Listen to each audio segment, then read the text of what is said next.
Welcome back to the Retronomipod, a nostalgia and pop culture podcast where we discuss things from our past, our present, and maybe sometimes our future. Well, we've done an episode on future nostalgia, so that still works. And as always, my name is Toby, and I get very confused in these openings. And one of these days, I say it all the time, I won't, but in episode 62, not only am I still confused, but as always, I have my beautiful best friend and co-host Rick here with me. How you doing, buddy? Good. I'm just kicking ass and chewing bubble gum, and I currently do not possess any chewing gum. Oh. So let's make like a tree and get out of here. Fuck off. What did he say in Boondock Saints? Oh yeah. Make like a tree and fuck off or something. Yeah, something like that. Make big metaphors and shit. I just talked about Boondock Saints the other day because like someone was roasting it as like that one that it's a cult movie because all of us in our generation watched it and was like, these are the dopest badass dudes of all fucking time. And like, you know, Norman Reedus did turn out to be that dude. But that movie wanted us to get fucking hand tattoos. We wanted to fuck shit up. Like I knew guys who went and bought rosaries for it and started to become like following their whole like saying their prayer every night before bed and stuff. I'm like, wow, they made it cool to be like a religious. I don't know. Would they have been martyrs? What would they have? I don't know. I mean, yeah, they made it like they're like vigilantes, I guess. They're vigilantes for sure, but like they're doing it for the church because it was some kind of divine intervention that told them they needed to do this. Yeah, they had like the awakening when they were fucking in the rainstorm prison cell shit. Yeah, dude. Yeah, dripping on their head, and then that fucking movie just makes my fucking. We need to kill the bad guys. Like, and they knew it like through telepathy. Like, looked at each other and was like, time to fuck shit up. That's the funniest part about that movie is they're supposed to be twins, and it's like, all right. I mean, fraternal twins, something, right? Like Irish twins, maybe we'll give them that. But Sean Patrick Flannery and Norman Reedus are not twins, especially like you watch Boondock Saints 2, and it's like, nope. Norman wasn't in the second one, though, was he? Yeah, it was. Oh, it was both of them still? Yeah. All Saints Day, right? Yeah. It's fun. God, it's such a fun movie too. Although, like, another gripe I have with it is like they're doing a back tattoo on each other, and like one is it's Jesus on the cross, so one's getting like the body and the head and the torso, and the other's just getting the feet on their back, and I'm like, somebody got the raw deal on that. No, it look, from a religious standpoint, that makes sense, right? Like it does make sense because like the feet is what you would have kissed when you walked up. Like that's what you kiss when you walk up into a cathedral, like a Catholic cathedral. It makes sense to a certain extent, you know, until you got to kiss the top of his ass crack because that's where the toesies are. And you're just like, well, this was bad. It's like, hey, jump on my shoulders and they can see the complete finished image between the two of them. They could sneak into places like adults, like Little Rascal style, just walk backwards. Oh, it's Jesus. Let him in. Oh. He Lord is risen. Savior, what can we get you? He's at Chick-fil-A on a Sunday, and miraculously, they're fucking open. He made it happen. Well, let's get into this thing like we always do with the weird question of the week. If a toy company was making a likeness of you as a toy, what 2 accessories would you come with? I get 2 accessories. 2 accessories, because you've got 2 hands or 2 feet or a head and face. I don't know. Does it have to be like when you say can it be a vehicle? Would that be an accessory? Like would Barbie's Jeep be an accessory? It kind of is, right? Like I think that works. I just never thought about that, but I mean, it's like I'm an expensive toy. They're making exactly, but you know, you're getting the turtle van right away, so it's kind of worth it. I want a Jeep, right? I got it. Sure. I want a Jeep. Clinton chat says dirt bike for him. That makes sense. Uh, give me a second on the second one. What are you coming with? Um, I know what you're wearing, right? yeah, like I that's know the what thing. you're Like, wearing. Rick comes perfect with a dad molding head, a yeah, t-shirt, out and a here. utility kilt. That's what Yeah, you're getting. that's Some high socks with yeah, Thor's hammer on them.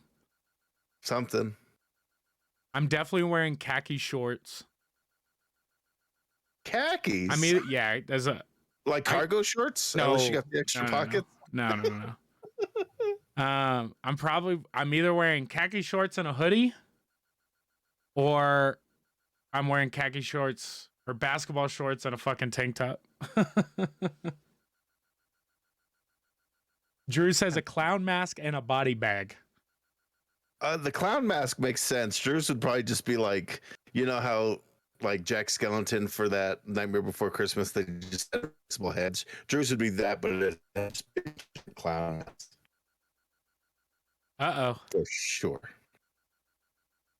Running into a little connection issue there. Oh, Yep. easy. Not like easy. robot. Robot.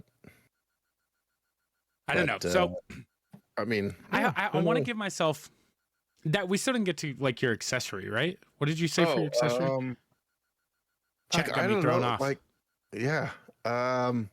Accessory. I'm looking around like maybe there's something around here that would, I don't know, maybe like a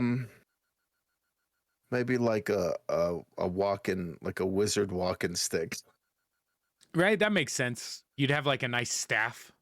Yeah, like a kung fu grip. Yeah. Yeah. Well, thank God this is a mostly audio podcast. Yeah, no kidding, right? Goodness gracious. Ugh, now you got all me. The only thing I can think of now is I'm just gonna walk around with the pocket pussy. Apparently, you got kung fu grip. I don't know. Maybe I am your staff. Oh no. We come as a pair. Yeah. And Well, instead of my we're- Jeep being an actual 5-speed, you just drive the stick while I drive the car. Put it in the third, damn it. Yeah.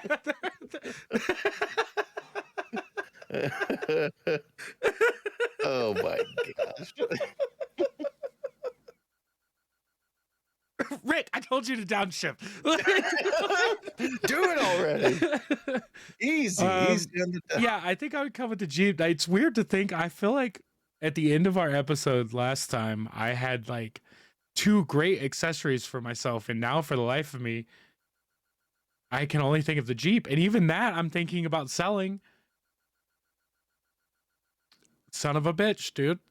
I'm probably coming with like my Jeep and a bag of McDonald's in the passenger seat. Like those are my accessories. And you'd be like, yeah, I understand the plastic mold they used for this model. You know? What if the Jeep was like a transformer that transforms into like a nice campsite? So that way it's like a. I mean, technically, I could just lay my seat back and it's transformed. The problem with the Jeep, right, is in theory, if I'm going camping, it's nice outside and I'm probably going to have the top off and it's not great as far as, protection from the outside world. Away from rain and weather, we got bears here. We do have bears. And didn't they just reintroduce wolves? Wolves were already back. The uproar with that shit is insane because now like wolves had already made their way back into Colorado and we introduced like I think 2 packs into northern Colorado that are now pushing stuff further down because the wolf pack that was already up there is like what the fuck? Like we're going to have a real problem with wolves in the next 10 years because we can't hunt them and they're going to breed like dogs. Our only half the problem. Wait, this is a nostalgia and pop culture podcast, but quick update on Colorado wildlife. We have so many hunting tags and everything going out that we're going to get to a point where they're going to have to tone down how many tags go out, and the wolves are going to also take their fair share and are going to start coming down like into people. Like, you think we have a problem with fucking bears getting into your backyards and mountain lions getting into backyards? Wait till you go to walk your dog in fucking Boulder and you got a wolf pack. It's not a coyote. It's not one bear. It's not a fucking moose. It's 6 dogs that are expert hunters. You know, we'd be so fucked if cats were pack animals. Like, if big cats were pack animals, we would be so fucked, bro. We are so lucky that tigers and shit fucking hunt by themselves. Like, we're fucking lucky. If mountain lions cruised around in groups of 6, they'd be unstoppable. They would be unstoppable. How terrifying would that be? That's terrifying. You're riding down a trail, just doing your thing. You see one and you're like, oh, fuck, I'm dead because I'm already surrounded. Yeah, the minute you see one, the plan is in action. Yeah. Like, you're already part of the end game is coming. Like, that's the crazy thing, right? Like, with wolves, you still might have a chance. You still might have a chance because they're still dogs at the end of the day. They're smart, don't get me wrong, but they're not like stupid in the sense that they're going to just, fuck us up by themselves, right? All I got to do is fuck one of them up. Like, in reality, that's all I got to do. Is if I fuck one of them up in front of all the buddies, they're going to be like, yeah, no. Cats, on the other hand, are going to fucking slinky in front of you, and you're going to be like, oh shit, there's a cat. And then, meow. And he's going to fuck your shit up from the back. And then all of a sudden, you've got 3 cats. They go for the neck. They're just expert killers. Fucking cats, dude. Maybe I come with the cat. That's my second accessory is the puppy. I got to bring my puppy now. Because that's it. Yeah. I got to bring the puppy. It's a good looking set of stuff right there. Jeep my Jeep and my dog. Yeah. Yeah. You sell me at fucking Sprouts and farmers markets. That's where you pick up my next model. At least it's not a Subaru. They'd be like, this electric Jeep. It's electric Jeep. Get the Toby at your local Trader Joe's. Yeah. My dog's vegan. Oh, that's not good. No, she definitely not. The bitch ate a bunch of chicken tonight. You got chicken and carrots and. Eat better than the humans. She's eating about the same. Plus her, dog food. She got pig ear today. She's in heaven. I love you. Yeah. Don't ever go back to work. Yeah, all we did was chill. Yeah, the accessories. Yeah, that's a weird one. Coming as toys. Speaking of toys, do you follow? I think it's NECA. Oh man! Did you see the gargoyle set that they are coming out with? Sick. Yo, I did Goliath like a year ago. Yeah, I saw the Bronx one or whatever. I think I shared it on our Facebook page, and holy fuck, dude! Like, NECA's like, by the way, we can still put out really cool fucking toys. Yeah, they're not toys, though. You're buying a fucking toy from NECA that you're not. No. Yeah, if you're about to drop $50-$60 on that, you're not exactly going to be getting down and having a wrestle match. Yeah. What are you gonna do with it? What are you gonna do with it? Sit on a shelf and say hi. Is basically. I could buy 3 or 4 tanks of gas in today's market with the price of one of the 5 that I could buy from them. Yeah. But I had to bring it up because, first of all, gargoyles. Second, the NECA toys are absolutely disgustingly awesome. Yeah, they're doing such a great job over there. It's just I'm kind of glad they're so expensive, or else I'd have a lot of like pre-orders already. Yeah, and I will give whoever is their marketing person takes like the dopest pictures. So I legitimately just get my jollies like looking at like their setups of their toys, and I'm like, this is awesome. And you're right, because they're so expensive. I'm like, and I'm good. That's like, it. I saw everything I needed to see. Unless somebody's gonna go, surprise! Here you go. I got you the Bronx Goliath. That is the only present you're getting. God. Yes, the only present. I don't need anything else. Thank you so much. So we've got a small elephant in the room because I've talked about it so much in the past couple months, but I am no longer employed with the arcade company. So the powers that be decided that this was just not the way Toby needed to go, right? This was not the thing.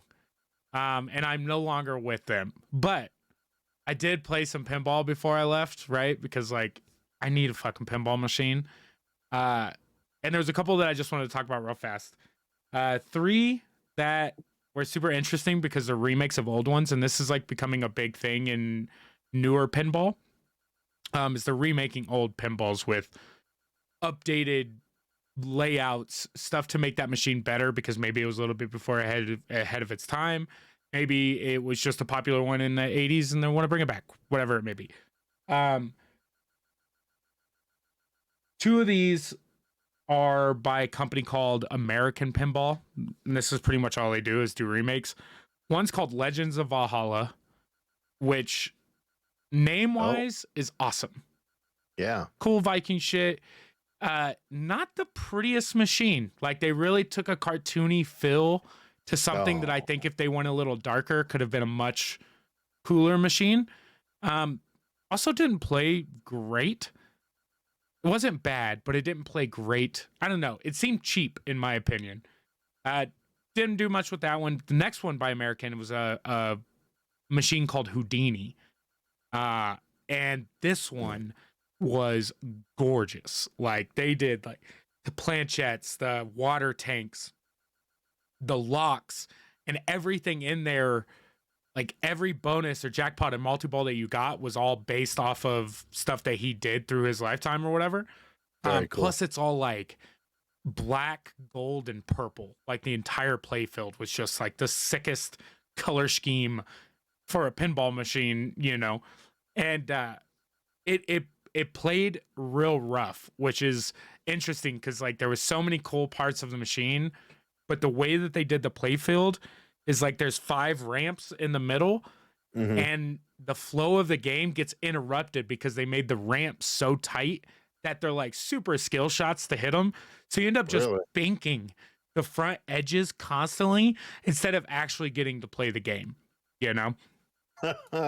It was a real interesting thing. But one of the coolest looking playfields that I've seen in a pinball machine, probably ever. The third one I want to talk about is a game called Cactus Canyon, another remake. Are you looking them up?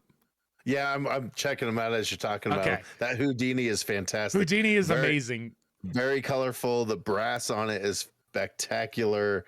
The whole feel is very much like, oh, you're looking at the life of Houdini. It's like his face in the center is right yeah, dude. And his eyes glow purple.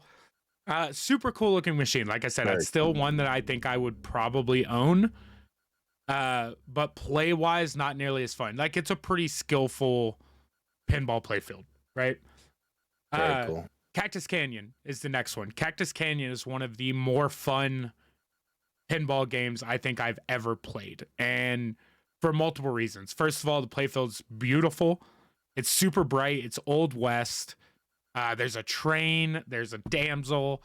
Like it's got a very, very, very good flow to it. But it has one of the coolest mechanics of any pinball that I've ever played. And there's a mechanic in this one where you can get into a high noon duel where they will lock your ball above the left flipper and count down on the screen 3, 2, 1 draw, and it drops your ball onto your flipper where you have to shoot it at a standee in the middle of the playfield. Just something that you don't think something so simplistic would mean so much, and especially in pinball where it breaks the flow of the game. But the mechanic of it was so cool that I just had to bring it up because I had never seen the machine before. I'd never played the machine before. Again, it's another remake. And that mechanic alone, I was just like, this is one of the coolest pinballs that I've probably ever played. Yeah, that's a really cool looking machine too. And it's a beautiful machine. Like that one's, I love the colors because it's all tan, but it's all bright red and green and blue. Yeah. Based on the tan background, it's a gorgeous machine. Yeah, very keeping with the theme of the old Western stuff there. Very cool. Again, older, it's a remake of an older game, so it's been out before. They just kind of updated it to current. I also played The Mandalorian. It's a newer machine. It's got little baby Grogu in it. It's fine. I've played enough fucking Star Wars machines. Um, I They're gonna just keep making them. I'm They're just over it, dude. Like I think I'm over the Star Wars thing. Again, I'm biased on the situation. I literally just watched Fellowship of the Ring last night because I'm fantasy. I like fantasy. yeah. Not science fiction. I'm a fantasy person, not a science fiction person, right? But the last one I wanted to talk about real fast, and I'll just go through this real fast because it is the craziest multi-ball I've ever seen in my life. But I played Indiana Jones, one of the original Indiana Oh. Jones tables. This one's cool because you've got the 3 trilogy movies. One of them is a multi-ball. So like I think it's Temple of Doom. You have to knock into this little hole 3 times. You get a 3-piece multi-ball. There's Raiders of the Lost Ark has its own thing, and then damn it, I just had it in my head. Not Last Kingdom. That was the newer one. Last Crusade. Last Crusade. Thank you, Jesus. That's the one with Sean Connery. That's the best one. Yeah. I mean, I watched the trilogy last year. The dog's name was Indy. It's so fucking good, dude. Connery's in all of them, isn't he? No. Yeah, because he's the dad in Raiders of the Lost Ark. Or not the dad. I think he's just in one. No, I think he's in multiple. I could be completely wrong because I'm pretty sure he was in fucking Raiders, but if only there was something we could search. I have you. Figure I out don't the need to. answers Anyways, to there's a mechanic in this one, which you don't see very often. There's two ways to get a multi-ball. You knock in your 3-piece multi-ball, which is normal, right? You get either 2 or 3. Call it a multi-ball. They have one where you hit the Ark of the Covenant in the middle of this playfield enough times, and it releases like a master multi-ball, which drops 13. Oh 13. It's like the most balls of anything. Dude, I thought I broke it. And it's cool because like the Covenant sits, or like the Ark of the Covenant sits like on a pedestal almost, and the lid of the box opens and they all come dumping out of the top like a fucking waterfall. And dude, it is absolute madness. Like the loudest thing I've ever played in my life because you're just like yeah, dude, and you're just lighting everything up. But like I had to bring it up because of the fact that there was so fucking many, and it was like so, and apparently that is like one of the most balls you can get in any multi-ball on any pinball machine is that Indiana Jones multi-ball. They're like 12 doesn't seem like enough, and 14 is just kind of. We don't want the machine to break. You know? So let's do 13. Yeah, that's a nice round number. So Drew says that it is just one movie for Sean Connery. Yeah. So I watched them all. So we're getting them mixed up now, apparently. Yeah, I was good times. I just want to touch on a couple more things because stuff came out for me. We'll save the WoW stuff for news. I'll talk about that there. I played some of Kirby. I finally got Kirby. Kirby and the Forgotten Lands is a new platformer for Nintendo Switch. I hear it's great. It is fantastic. I've genuinely enjoyed it, and there's multiple times in the game where I have genuinely laughed out loud by the things that you can put in Kirby's mouth. Would you say Kirby's a good, because Tegan is starting to get into video games, so I downloaded this pretty simple platform. It's like Lucky's Tales or something like that. Yeah, Lucky's Tales, yeah.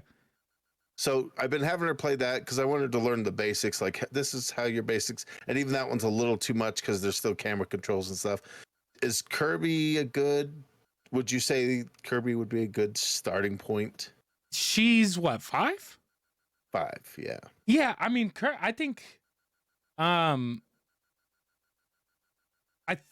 think yes. I think it's very, like, there are mechanics in the game that I think are beyond a 5-year-old's mental understanding. But as far as just being able to run around and like suck shit up, like I think it would be a very good starter game.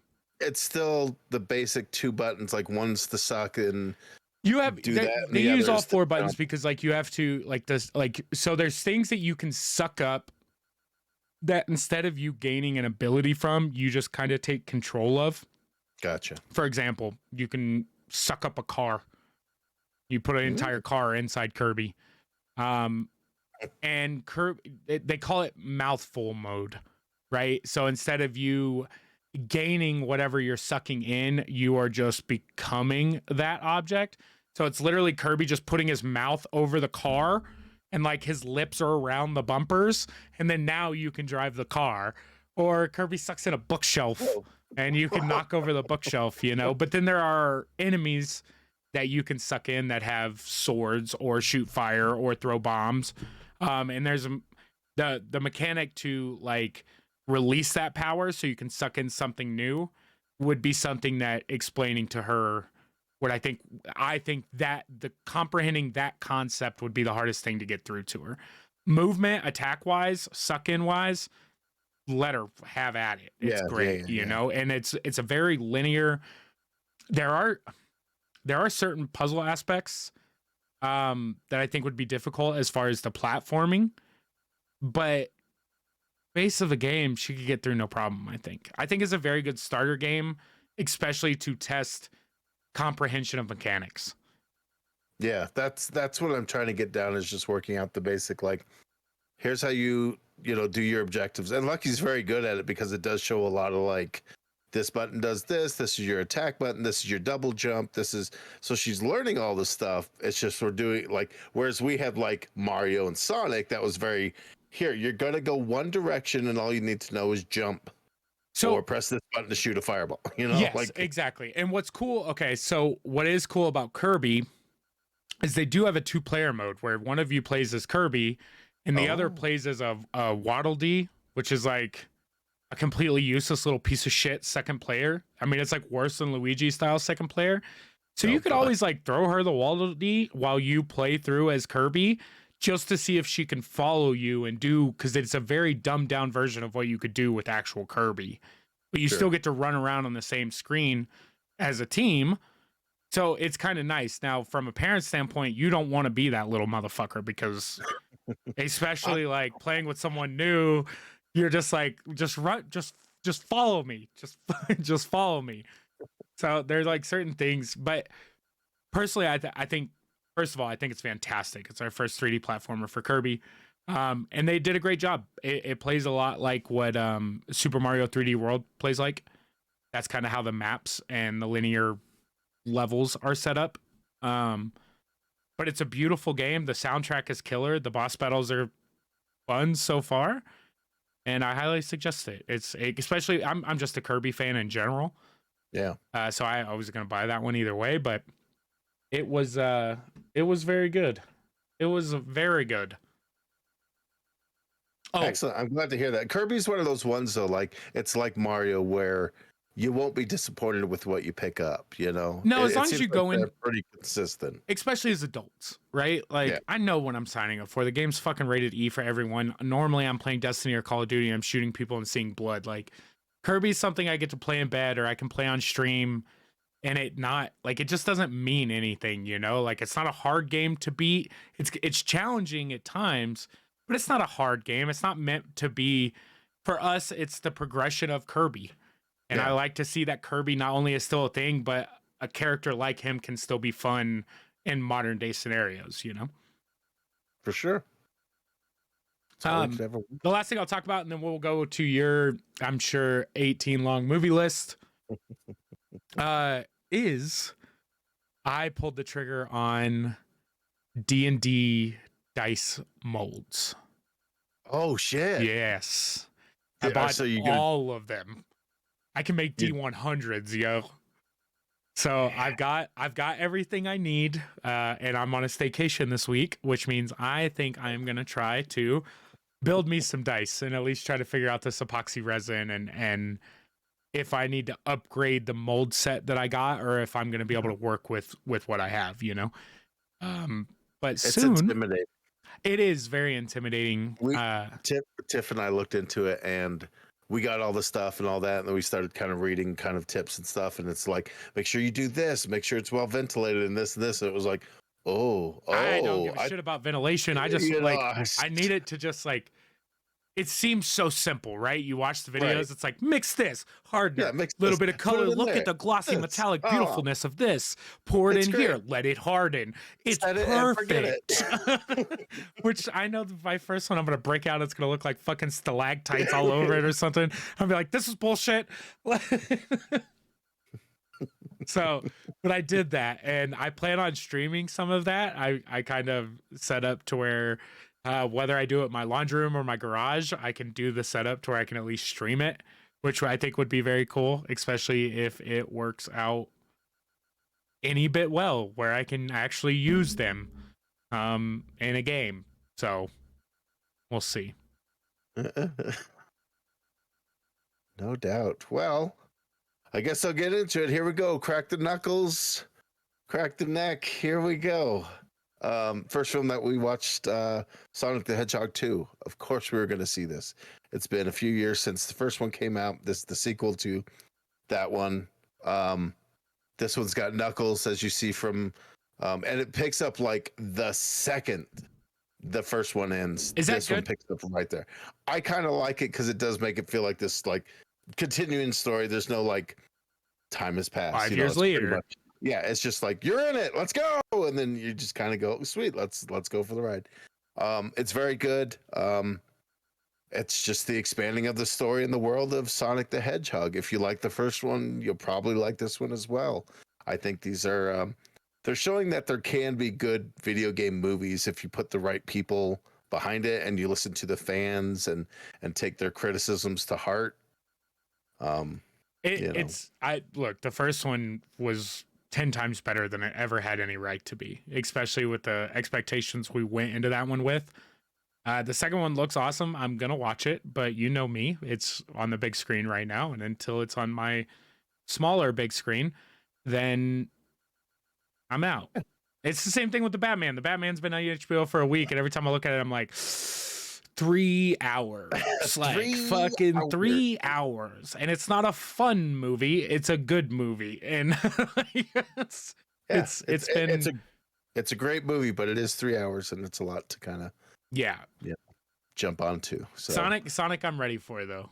Sonic's a breezy, maybe 2 hours. I don't even think it's that. It's probably like How an hour. was Idris as Knuckles? Was it good? It's the voice they chose for the part. I think. Was he cool at least? Like, was Knuckles the Knuckles you wanted him to be, right? Because he was like the fucking bad boy of Sonic. And he is. They totally make him a badass in the first thing, and then toward the end they start doing that thing that I don't really like that they do with Knuckles, where he's the big strong guy who hits things hard and kind of a dummy. Like, yeah. So they do that whole like Earth stuff's weird. I don't understand. So for that, it's kind of what it is. But it's a kids movie at the end of the day. Again, so things that aren't made for us. But we're gonna watch anyway. Damn it. They're made because of us. They're not made for us. The next one is a Netflix movie, Metal Lords. Basically, it's a story about this kid who is friends with the metalhead and they're starting a band and they can't quite find somebody to fill in for them. Like they've got the guitars, the vocals, and the drums, but they need a bassist. And it's just kind of them finding their way through high school and the troubles and tribulations of being a metalhead in, what years around? I think it's just current day. Yeah. Yeah, they're using cell phones and all the other stuff, and they find this cellist, I don't know, cellist, who's like badass, and then she like plays a bit of the songs, like some metal songs on the cello, and you're like, fuck yeah! Look, I love it, right? I love like there's a reason Lindsay Sterling was so fucking cool, and still to this day is, because she took something that isn't meant to be in certain genres and made it cool within that genre. Prime example for me is I found this band last year called Shrezzers. They're like pretty big in Japan, but they're like a metalcore band. They've got a screamer, they've got a very good singer, but they also have a saxophonist. And in the middle of like these hard beat breakdowns, this motherfucker slides in straight out of the Lost Boys 80s style and just murks this saxophone. And then it goes into, you're just like, I didn't realize I fucking needed that, but that was amazing. Listen to the entire album. The guys are fantastic. Just go listen to Treasure. Shrezzers. It's like Treasure. Shredders, but with S's instead of D's or Z's instead of D's. Oh my Delight. god. Um, very, very, very, very, very good. But again, little things like that where, oh, cellist and metal. It's like, I listen to a metalcore band that's got a saxophonist and it makes it more badass. Like it genuinely does. Yeah, you got to appreciate a band who's willing to add weird, like, the saxophone has no right being in metal, and then you hear it, you're like, it has every right to be in metal. Yes, this is the most metal thing I've ever heard in my life. Anyway, check out Metal Lords on Netflix. It's fantastic. Highly recommend it. Look, TR Noodles. Yes, he sent you. Okay, TR knows, right? Knows the band. Noodles is another song that you can look up. He says that he sent it to you. Respect that man and everything that he does here. So Tyler's my music guy. He's constantly throwing me things that I'm like, oh shit. Very, very, very, very, very good band. Next up is The Bubble. This one's an interesting one. It's basically a take on what if we made a movie during the pandemic. That's exactly what they did. The little change is that they decide to do like the NBA and have them in a bubble. So at this hotel is where everybody's having to stay, and it's just kind of like them filming this thing. It's getting out of control. It's of a film franchise that's been around forever, and pretty funny. Directed by Judd Apatow. Oh shit! Bunch of comedy people in it as well. It's just fun. It's got Pedro Pascal in it and Keegan-Michael Key. Yeah, it's funny. I mean, if you've got Netflix, check it out. It's a pretty easy watch. It's on Netflix. Oh yeah. Oh hell yeah. Over the top ridiculous. This looks good though. I like it. My favorite part of the movie has got to be like the green screen guys who are playing basically these weird dinosaur dragon things, and the commentary, like they're just hanging up there on the wires in their green suits, and they're just talking about like the nonsense around them. But pretty great. David Duchovny as well. Check it out. That's on Netflix as well. Fucking David Duchovny. Fucking David Duchovny.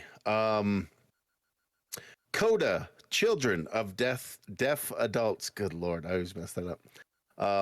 I'll just read the synopsis.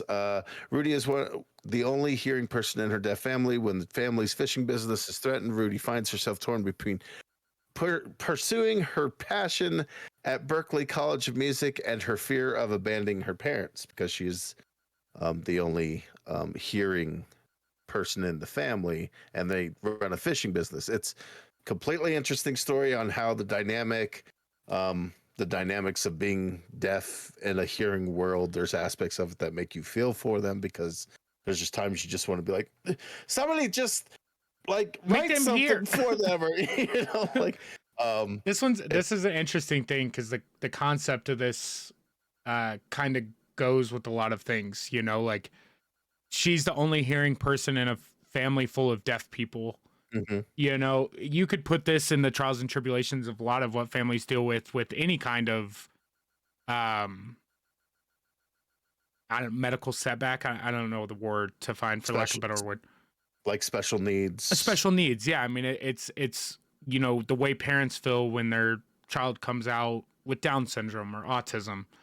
You know, it's tough for everyone involved, and like even as something as simple as like you don't think about, you know, like deaf adults having children and their child being able to hear, but they can't, that they grow up in a family that can't do any of the things that she can do, and like the teaching tribulations that go along with that. And that's very interesting. This is not a movie I will ever watch, I'll promise you that, but it's fun. I probably should.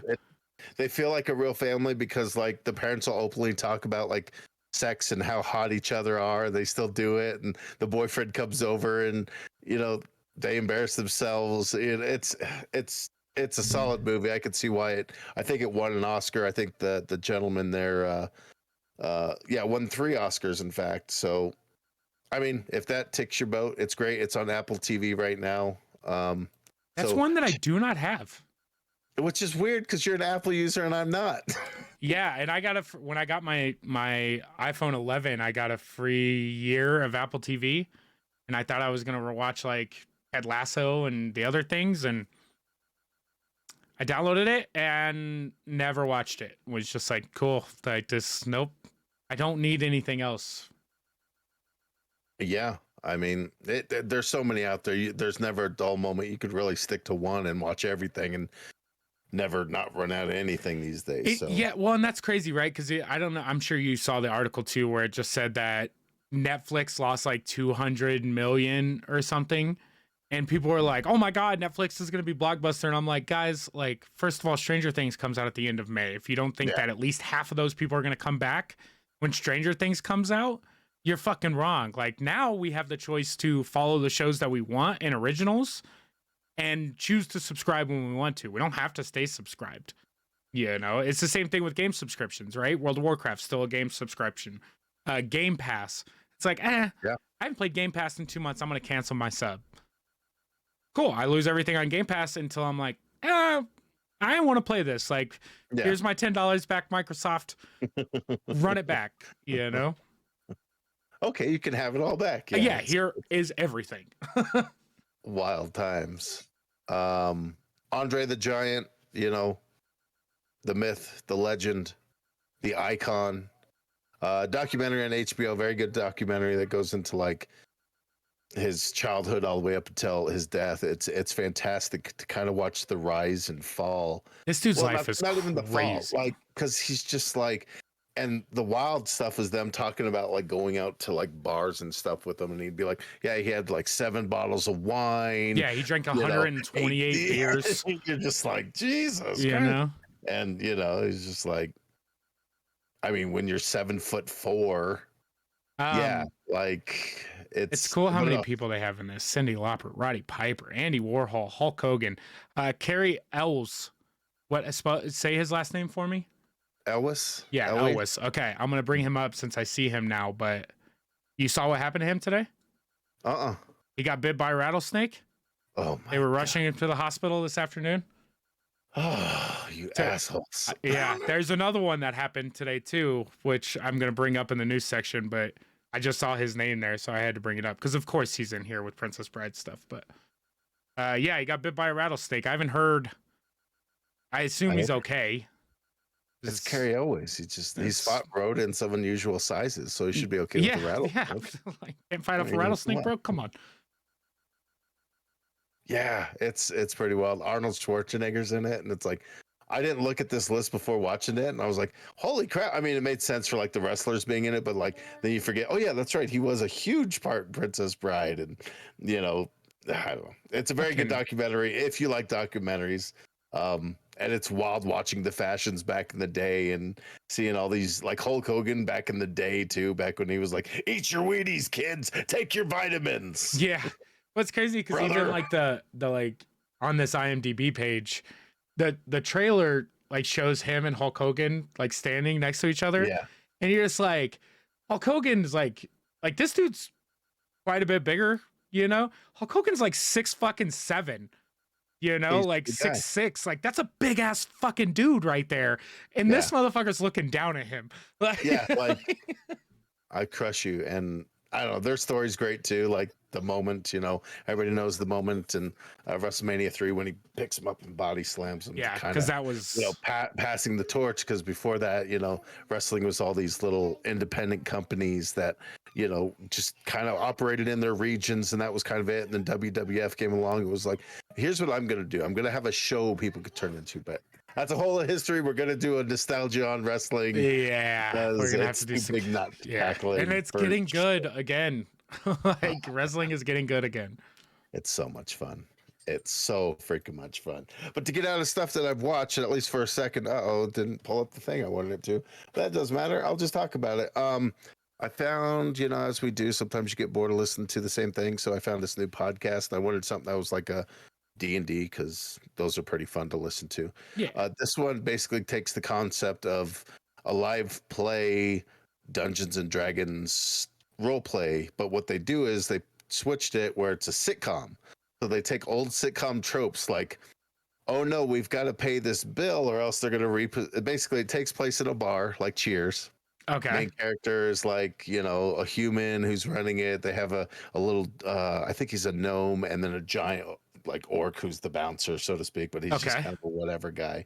But basically follow those, but throw sitcom tropes in there. Like they'll mention stuff from like Friends and Seinfeld and like classic moments from those things too. They'll bring up. Interesting.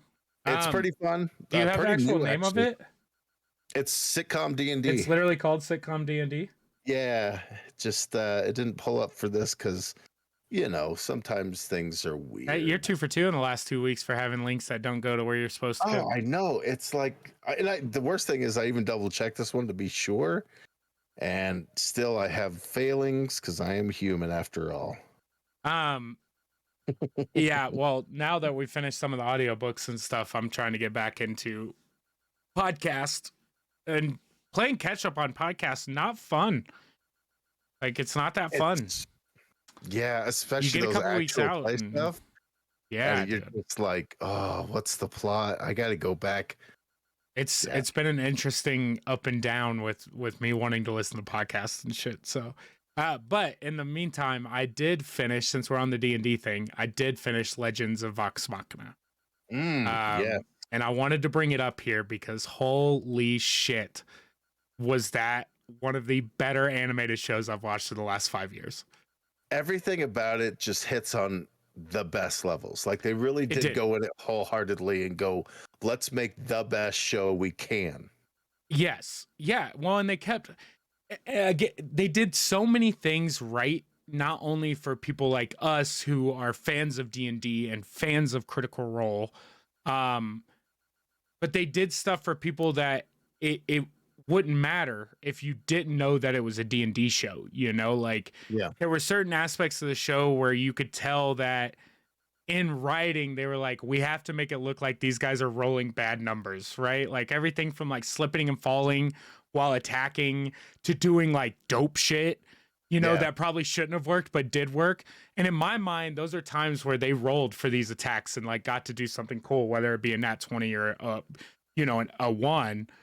So like there were, and then there's like other things where like they throw in, there's a point and it's like episode 6 or 7, I think they're like on a ship or they're doing something and they like run past the room and the door flings open and there's like all the guards are inside playing D&D and he's got his like dungeon screen and everything. They're like, oh shit, like we got to go do stuff, you know? Um, it was a lot more mature than I expected it to be. Considering how big Critical Role is, I thought that they would take a more family friendly approach. So glad they did it. Like, just so glad that they kept it rated mature. They basically promised to the fans that, hey, we're not going to change it, make it more mainstream and friendly and everything. Where it's like, yeah, there's definitely parts in this, especially with like Scanlan, like in his exploits, where he's just hopping in bed with whoever. bro. Yeah, you're like, this is awesome. And he sings songs about going down on him. And I'm like, oh, I can get it, Sam Riegel. Like, and again, you love the fact that, because I am such a fan, and it's for the weirdest reasons. And Laura Bailey, if you ever hear this, just know I love everything that you do, but you have one of the best voices for voice acting, especially when it comes to her accents. Like that girl does something with her voice in the show, in the live action podcast, that I cannot get over. And for people that don't know Laura Bailey, most people would know her as the voice of Trunks in Dragon Ball Z. That's Laura Bailey, or Dragon Ball Super, maybe. But even in this, they're all so good. And the show, like, Given isn't like, I thought I was going to be bummed that it wasn't part of the arc that we know and love, and the reason that we fell in love with Critical Role.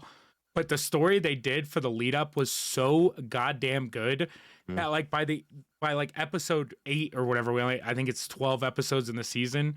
By episode 8, I was like, well, I'm staying up late tonight because I got to see how this shit ends, because this was fucking awesome.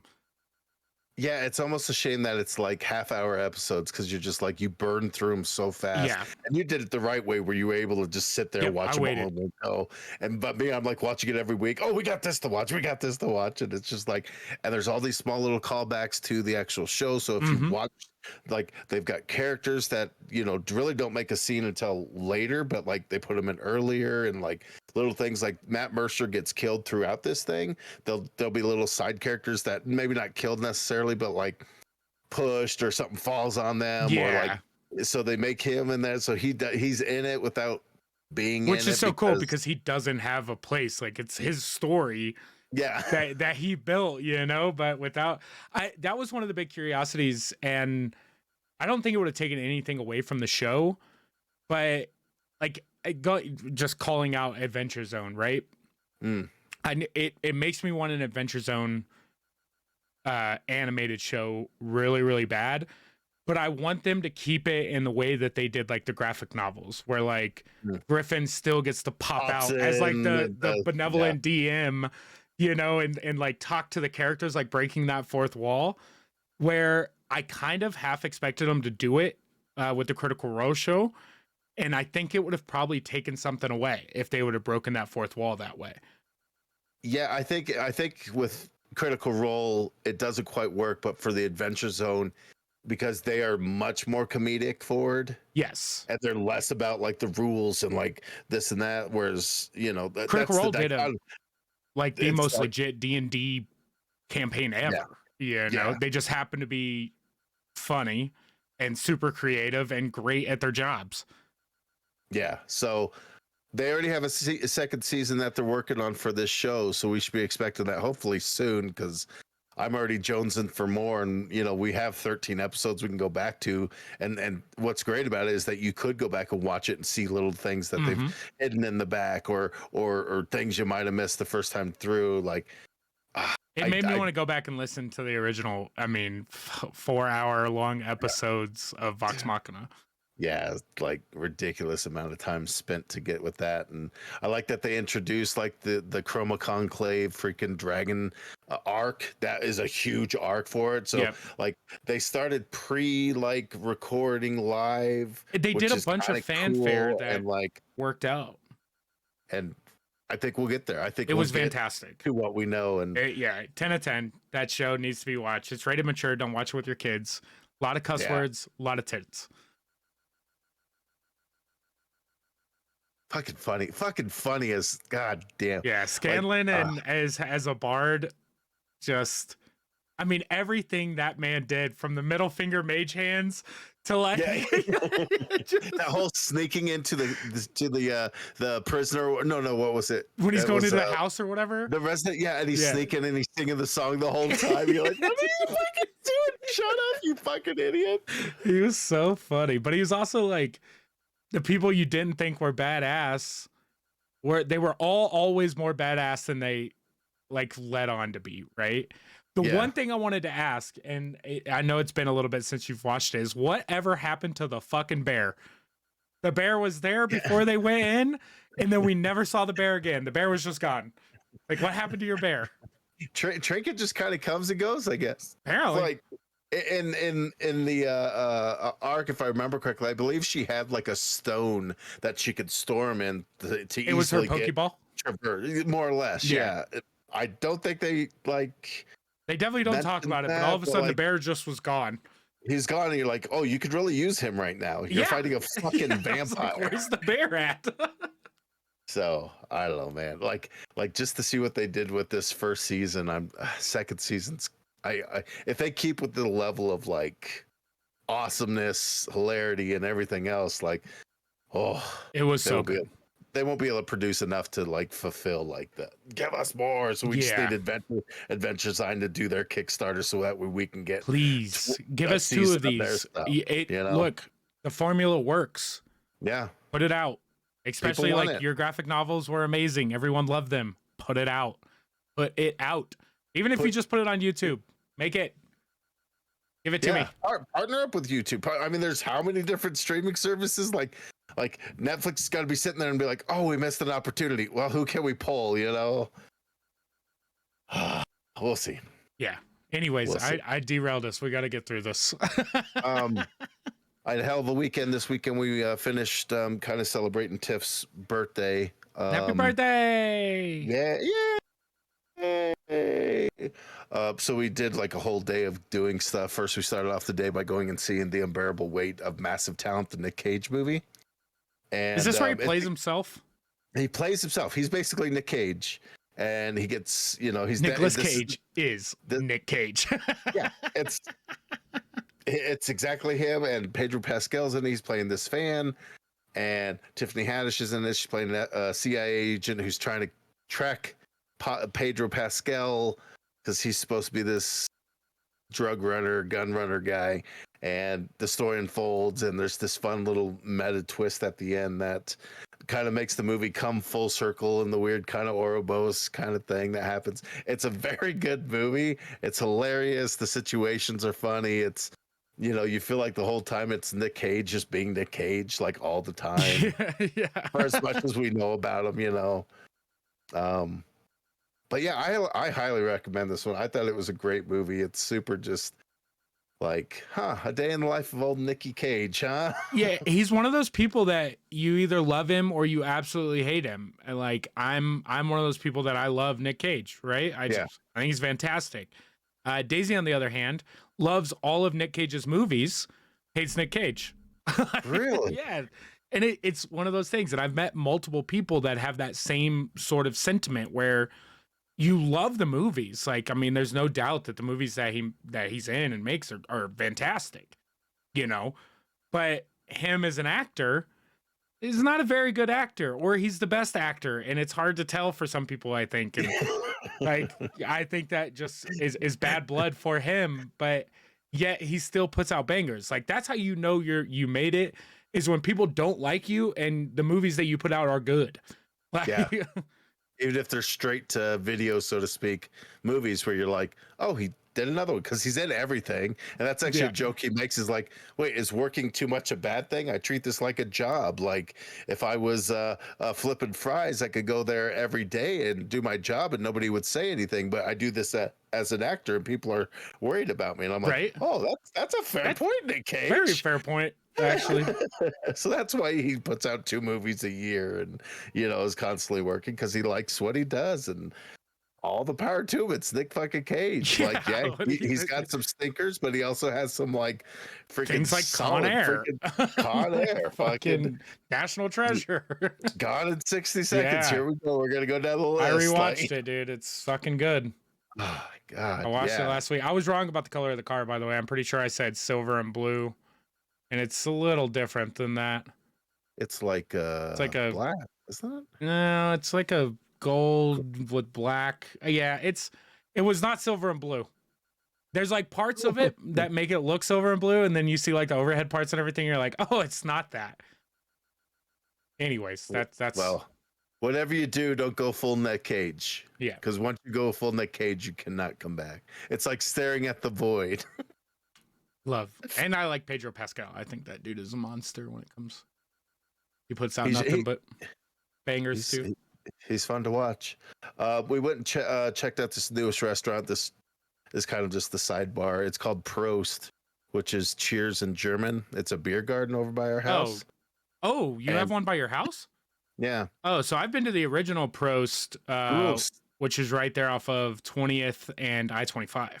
Okay. Literally right there. You can see it from the highway right there in the beginning of the Highlands.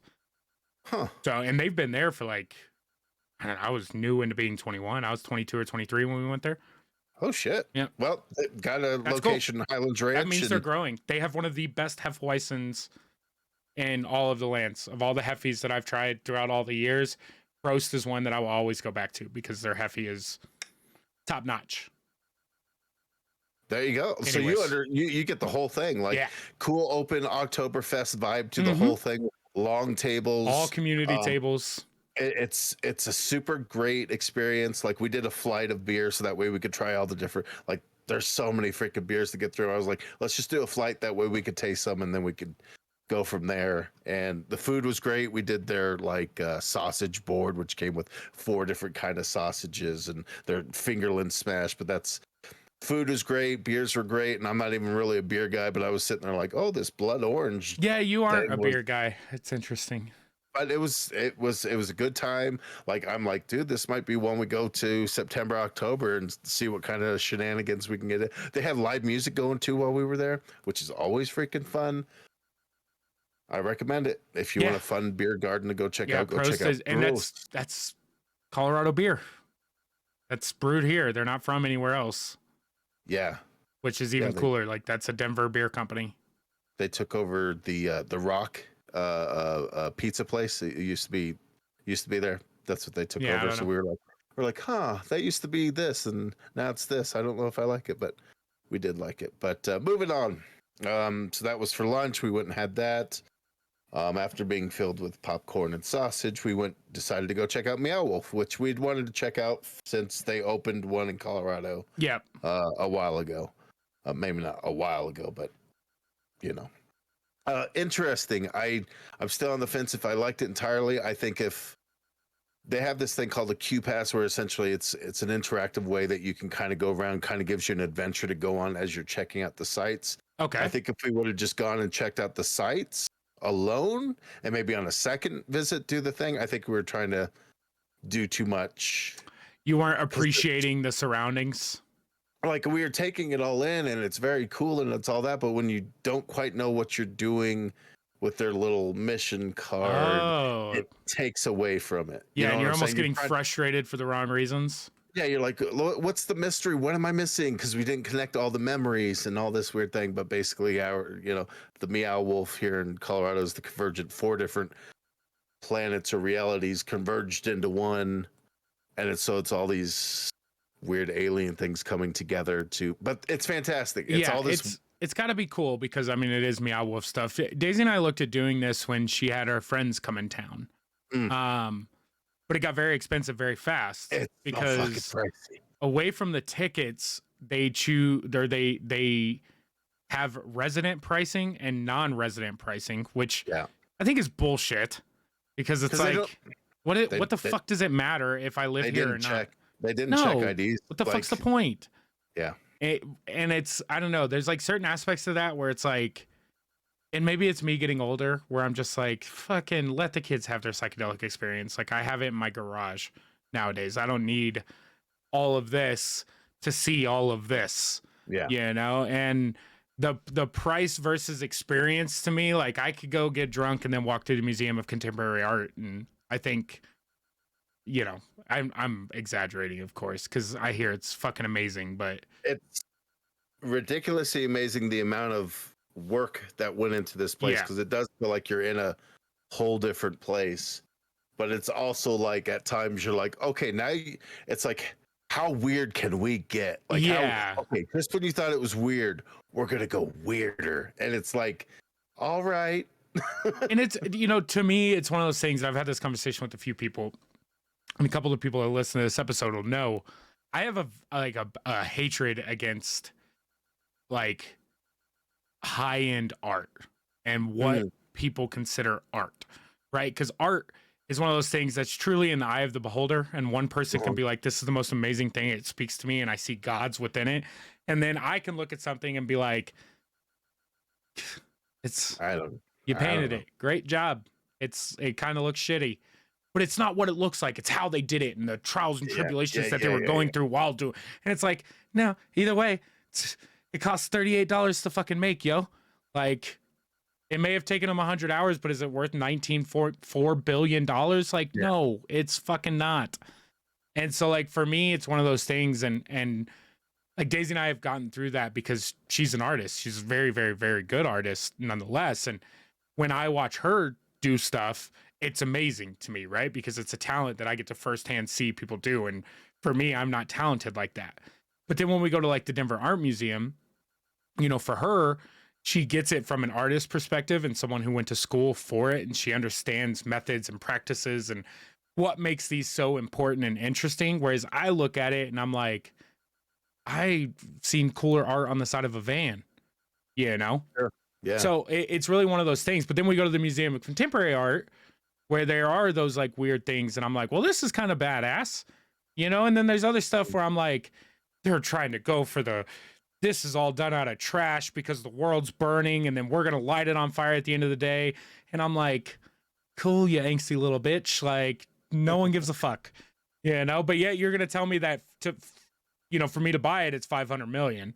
Yeah. And you're just making like I could piss on the sidewalk and call it art if I had enough followers, like it's just, I don't know. It's one of those weird things. So I get like this real up in arms mentality when it comes to stuff like Meow Wolf, where it's like all this fucking hype and this dude's so amazing.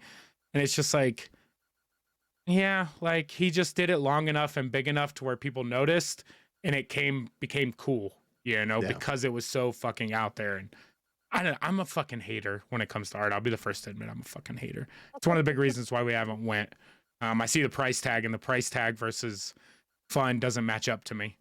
It's rough because we checked out the food and stuff like that. And we were like $11 for a beer. Oof. Okay, we're not gonna do that. And so we ended up doing Taco Bell anyway after the fact. Yeah, I mean, because or like thinking, oh, it'd be cool to be able to get like some kind of souvenir just to be like, oh, cool, look what we got. But like looking at the prices, we're you're like, looking at a $300 trip for a museum.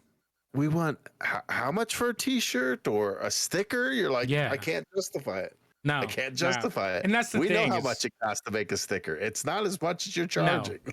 No. Yeah, it's just one of those things. Like I said, I'm kind of a hater when it comes to it, and I want to go see it, but I am not jumping on that bandwagon very fast. Yeah, and it'll be there for a while because it was packed. Like they have it where it's staggered out, where you select a time to go and all that kind of stuff. So there's that, and it's. But you're still walking through it with like 1,000 fucking people. Exactly, and it's like, well, we'll see what happens in the next few weeks. Half of these people have 50% chance of being on 1 2 minutes acid because that's how they wanted to experience the situation. There's certain rooms in there that are like, oh no, yeah, I made a mistake. Oh, and plus being a bigger guy, it's a lot of like tight areas. Oh, and like I don't know if you're weird about like. I don't really get claustrophobia. No. Neither do I. But there's times you're like, there's rooms where like you walk in, Tiff and I are in, and then people start shuffling in, and you're like, okay, can we get out? Because there's 10 of us in here, and it's tight. Yeah, we don't all have to be in here at once. Can we get a red light, green light on the front side of this door? Yeah, but I don't know. It's very cool to explore and see all the different things. But I mean, it's up to you. It's up to if you want to play the price tag. I think it was $75. For Tiff and I to go? Yeah, that sounds about right. It's like 38 a piece for a resident or something. Yeah, something like that. So it's like, if you want to pay that price, have at it. If you're an artsy person, I'm sure you'd probably see even deeper meaning into all the stuff they did. I thought it was cool enough, but I also look at the price tag and I'm like, I'm glad this was for something special. Yeah. You're glad that, yeah, exactly. That you did it for a reason and it was just you and her, not you, her, and the kids. Oh, if it was the kids, I would have lost my fucking mind. It is a big fucking playground. Because there's 2 kids that we just happen to be traveling in the same areas where they're just jumping up on stuff and doing this, and I'm like, what the fuck are you doing? Like, no. I know that's kind of what they want you to do is explore, but like, you're just being a kid who's this is still art. Sugar, go. Yeah, this is still art.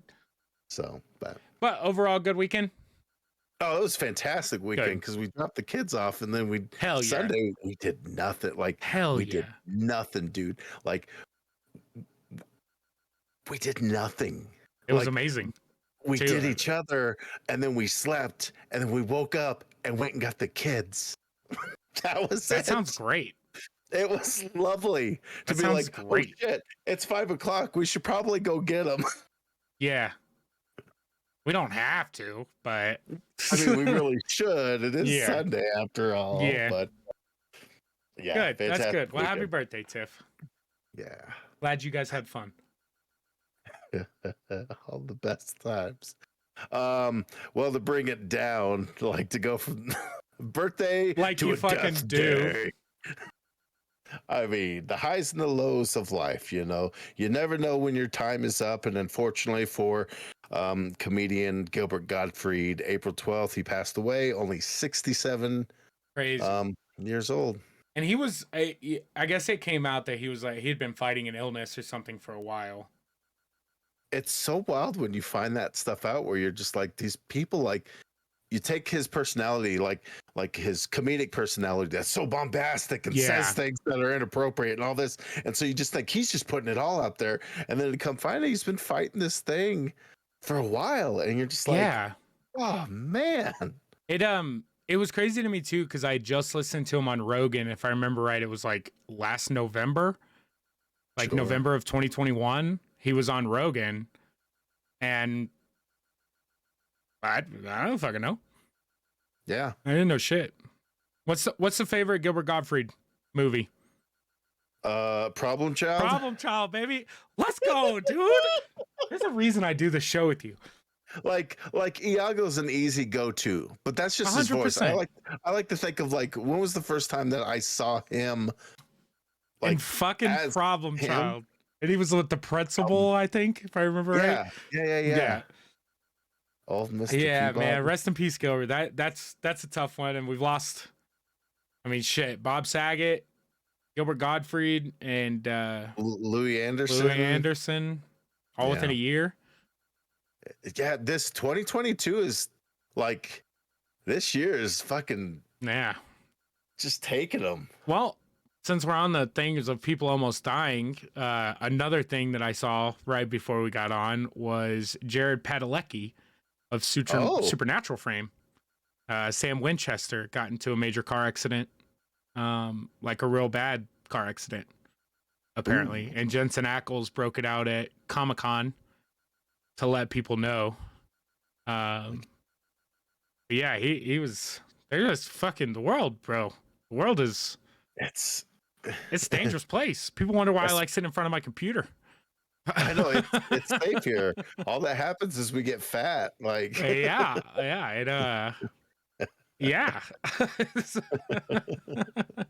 Well, God, that's crazy. Carrie always getting bit by snakes, and I mean, Pilecki freaking getting in an auto accident.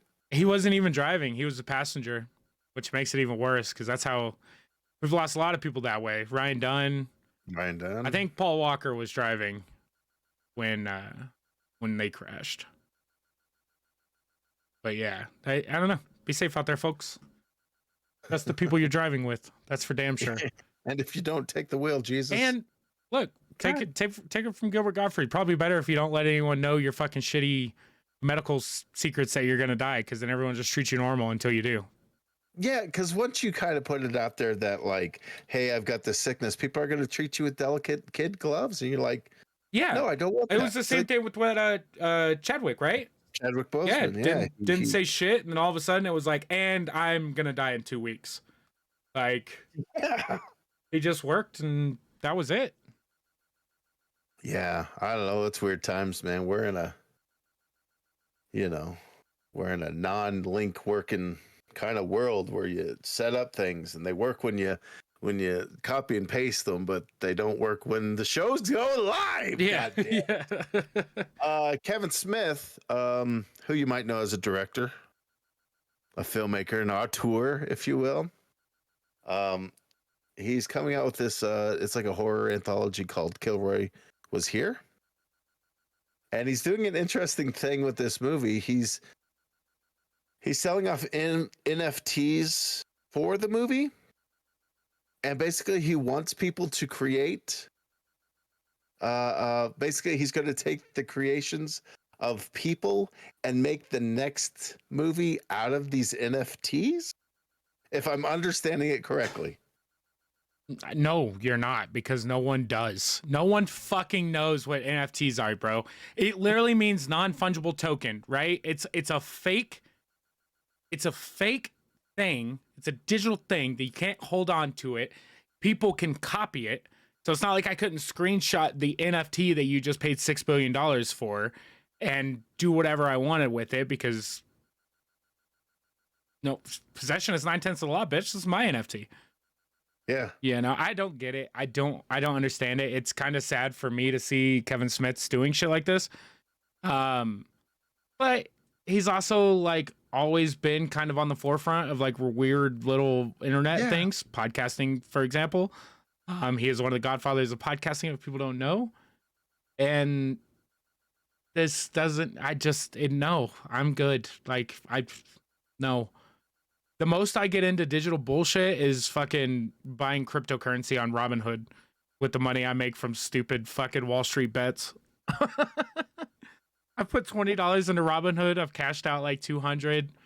I still got like Hey, 100 something dollars in Dogecoin right now.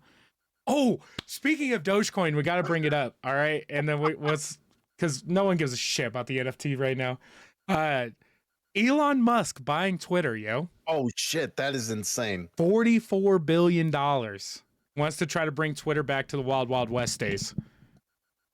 Like, that's kind of what he's trying to do with Twitter going private. Is he just gonna take off all like restrictions or whatever you call it? I think and so. Just let it. Well, to a certain extent, I highly doubt he's going to allow like hate speech or threatening things, right? Sure. But like the misinformation and the political backlash and stuff that Twitter's been doing, you know, again, we don't get political on the show, but they've really treated the right like their stepchildren, given a lot of things that the right says are pretty dumb and stupid. But you could also say the same thing for the left. But yeah, only one side was getting treated worse than the other there. And Elon, not taking sides, was like, yeah, fucking let them run.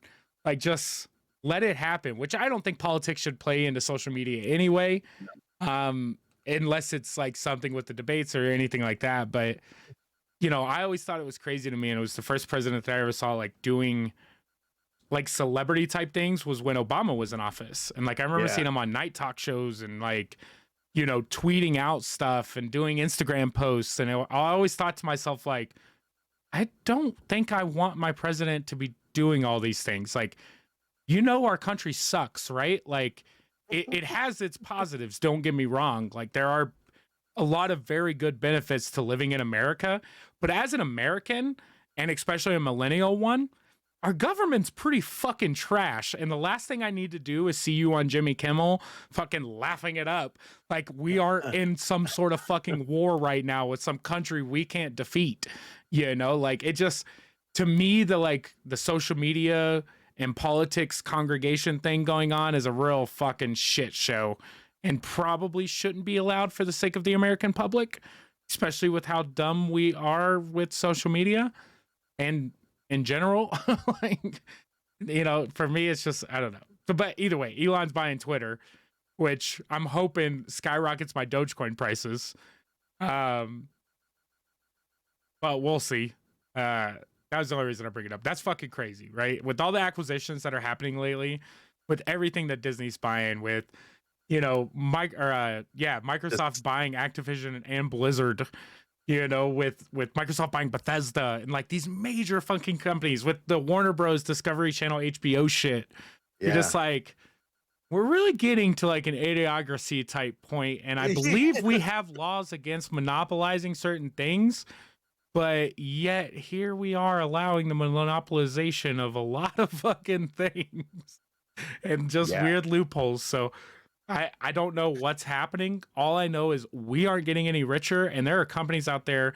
There are men out there being able to drop $44 billion to buy a social media platform. And not even think twice, like to drop it and be like, yeah, I'll be okay tomorrow. Yeah, because Jack Dorsey pretty much gave up on being the CEO of Twitter, right? He was already on the way out. Once he pushed all the Cash App stuff and Square, Jack Dorsey was pretty much like, and you guys can run this shit. Like, I'm out. And he went to be the like main CEO of Cash. So Twitter was already like, I even think Jack Dorsey alone, he got in some trouble a couple years back too with like a lot of the political shit. And I think he was done with it, like the backlash on the social media. And Elon came through and was like, I'll just buy it from y'all. Like, I'll just wrap it up. I'll take the whole thing. Like, God, it's fucking Twitter, dude. Like, it's given I don't use Twitter. You're on Twitter more than I am. I have it downloaded. I have a Twitter account since fucking 2013 or whatever. Yeah. But I don't use it because I think it's a shit platform, and discoverability on Twitter is absolute garbage. It's not easy. It's not great. And it's not fun. Retweets and shit are just kind of, I don't know. It's a boring app. Like, you can find some interesting news real quick, and there's some good aspects on it. Like, you can find out things immediately from places, but like other than that, it's like, yeah, you could say the same thing about AOL.com, which it still exists. Your information still exists. You can go to AOL.com and see current up-to-date news right now.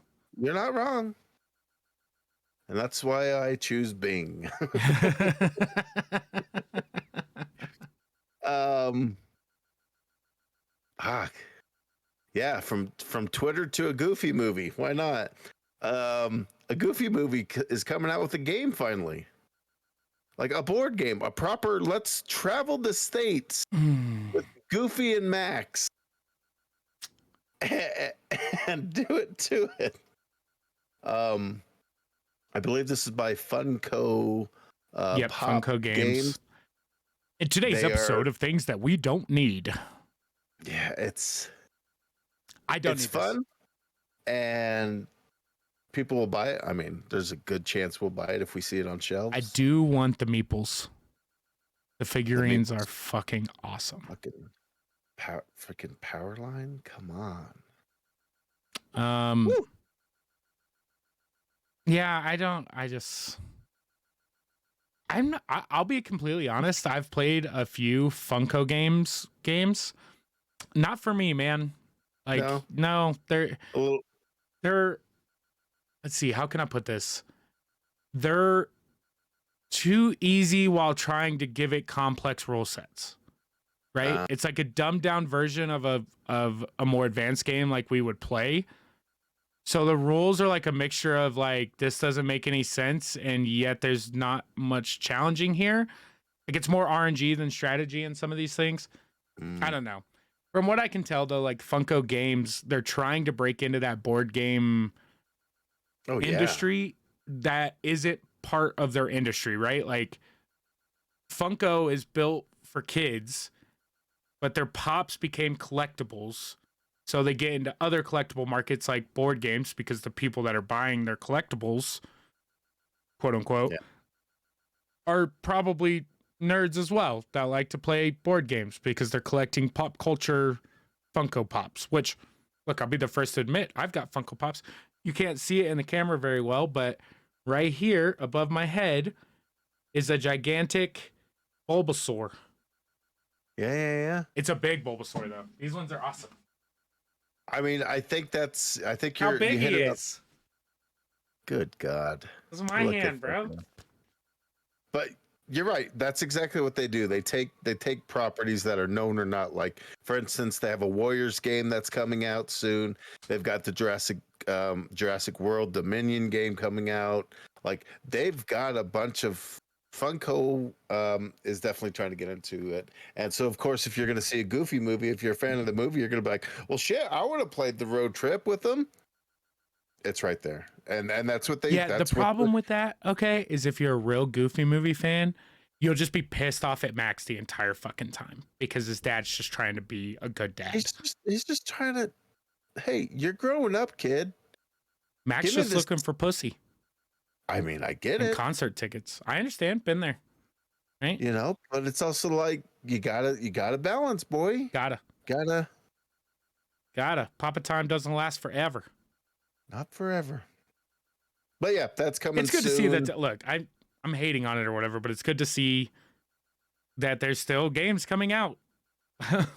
Yeah, absolutely. I mean, that'll constantly happen. We've got to break into the market. Funko doesn't need to. They've got their market. They should let... I know. We've never even talked about our mishap on the podcast either, which we'll bring it up one time. That's a story for another time show. That breaks my heart. Yeah, it's... I don't know if I want to touch on that. Researchers made a new message and sent it out for extraterrestrials. We've got to touch on this. Okay. What do you say to the fucking aliens, Richard McGrew? What do you say? In humanity, for humanity's sake, not for America's sake, not for your sake, but for all of the fucking world, what message do you send to the aliens? Because whatever it is, you're lying to them. Because it is not what we're looking for. Guaranteed. Because you're going to say something about peace and love and culture, and all that shit fucking sucks here. I'd just be like, hey, girl, you up? Yeah. You hungry? Yeah, it's like, look, first of all, don't be sending shit out to the aliens, because if they show up, we know what's going to happen. especially if you're sending out DNA information, our basic mathematics that we use, basically our whole human genome they're putting out there, like basically everything about us and what we have to offer or how to defeat us. Let's just send that all up there and be like, hey. Yeah, well, yeah. It's just I don't know. For me, it's only interesting for the fact that like don't touch this shit, guys. Like don't send shit out to them Let it because happen until naturally. we can go out ourselves, if they find it and come here, they're already 1,000 times more advanced than we are, and it's not going to end well because we're going to think that they're attacking us, and we're going to nuke our own planet and them, and everyone's going to die, and they're going to be like, "Did you feel something? I'm like, What are they doing down there? Is this a party?" Oh no, they just killed all of themselves. oh Were they shit, attacking us? huh? I thought the Interesting. message said that they were peaceful and that they came in peace and shit. Like, Exactly right. what And as soon happened? as they show up, we're like, kill it with fire. Yeah, 100%, dude. 100%. That's the only reason I wanted to talk about that because it's like, what fucking message do we send? Yeah. That just isn't a blatant lie to all of the extraterrestrials in our universe or beyond. What? I mean, like you're right, because it's like, You just hey, send it's them the song lyrics to "Wet Ass Pussy" by Cardi B. This is what we are now. they're like, oh, we don't need to mess with that. Have y'all junk cured plant. cancer yet? Yeah, right. Yeah, I mean, it's a wild step in them doing that, but they've been doing it for years now. And I, We I can move along, but I'm going to go ahead and tell you that I fucking hate you for this. oh, the hot dog finger gloves. Oh my God. So there's this movie coming out called Everything Everywhere All at Once, and it's supposed to be this like weird, trippy, like what if you were to access multi universes? If you're able to access like being everywhere, like All at once. your life, the decisions you make, they have varying paths, and we choose one, but there's basically if the other one still lives on and it becomes an alternate reality. That's what I'm trying to say. So basically in this movie, as a cool cross promotion, evidently there's a world, I'm going to call it a world or a universe or whatever, an alternate thing where basically hands become hot dogs. And so they came out with these fucking weird ass hot dog finger gloves that you could put on, and they look like hot dogs, and they're so weird, and it's kind of awesome. So stupid. But I love stupid promotion like this shit. I know This is it. I like, know, and I love that you put it on here. But then I see it, and I'm like, why though? Why send these with your message of peace to the extraterrestrials and see we what got happens? hot dog fingers. We ate these, but we made hands out of them as well. Oh. What if you could eat your hand, bro? Yeah, people would just suck on them like suckers or cocks. Just sticking it in wiener juice. So which one of us is going to spend the $40? I mean, I guess I could. We'll go halvesies. I got to see the movie first. If the movie's good, I'll buy it. But before that, I don't want to commit. Maybe I'll get the $2 googly eyes. Yeah, at least they're only $2. Yeah, it's pretty ridiculous. But that's coming out from A24 Films, and they are just fucking slaying it right now with the stuff they're coming out with. But stupid, silly stuff. Moving on, if you ever wanted to revisit like nostalgia of the way that we used to watch television before the streaming service in this, there's this website called, well, one of them is My 60s TV, and basically what you do is it pulls up, looks like an old fashioned, and you can actually choose the decade. Like you could go to the 80s, you could go to the 90s, and if you go to the 80s 90s, it'll give you actually a little power clicker like a remote. Oh, really? And you could turn on the television. You could select. Is this going to play sound watch. when I load it up? It will absolutely. Well, it'll load. It won't start anything until you click cool. on something. Cool. But at least folks can kind of see what they're looking at when you pull it up. But basically, you select what you want to watch, and you can essentially sit here and have this running in the background while you're doing something, and experience TV as we do my it growing 90s up. TV. Yeah. it's it's pretty great because like the 60s and 70s have the old knobs, so you have to use the knobs to find the channel you want to watch, and there's many different channels, and it's Oh my god, you actually gotta turn it on. yeah, you have to turn it on, and once you do, it'll actually like start playing, and it will just go. Like you could just watch old commercials. Yeah, this is just It's really freaking cool. ad channel 9411. This is amazing. This is a Lens Crafters ad. Yeah, and like, I mean, you see the options there, like cartoons, comedy, commercials, drama, game shows, kids, movies, music, news, other soaps, specials, and you Oh can just my have god, it, this like, is amazing. and you can choose different channels. Certain channels are the soap opera channel, so on and so forth. So like, it's Yeah, I mean, you have music, news, soaps, specials, sports, talk shows, game shows, Yeah. drama, commercials, comedy, cartoons. and you can select what you want to watch, and it'll it was such a weird. I don't know how I came about it, but we found it, and it like This we is the sat- 1993 all-new Toyota Corolla TV commercial. This is fucking amazing. isn't it great? This is amazing. Oh my god, how did I not know about this? I mean, this is everything that I would have watched on TV growing Exactly. up. Like, this is my TV, Yeah, your TV. yeah, and you can choose the decade. So Oh even if you my were, god. it's Well, it's there, fuck me. it's such a cool idea because you could really have this just going and like look over and be like, oh shit, I remember that commercial, you know? Or I mean, oh, I've shit, this I've cartoon, I literally haven't seen looked up 90s TV commercials Yeah. on YouTube and watched an hour and a half of fucking ads for like only just for nostalgia reasons. Cause it's like you forget about shit that you saw in the 90s. But then you see something like this, The Doctor's Book of Home Remedies. Look at that. Holy Wow. shit. Oh, just quit snoring. This is amazing. Yeah, thank you for this. I'll put the link to this in the show notes for anybody that wants to go check this out. And I highly suggest this. This is fucking awesome. Yeah, it's I just like that. Yeah, it's exactly what it is. It tells you exactly what it is. You could go down a real wormhole of whatever you're into, 60s, 70s, 90s, 2000, 80s, obviously. Well, this fucks me up, dude. I'm not even gonna lie. I know, Because you're now on a it's like state- I'm you're- watching YouTube or Twitch or something when I'm like playing games, not streaming. And like now it's just gonna be fucking 90s TV commercials.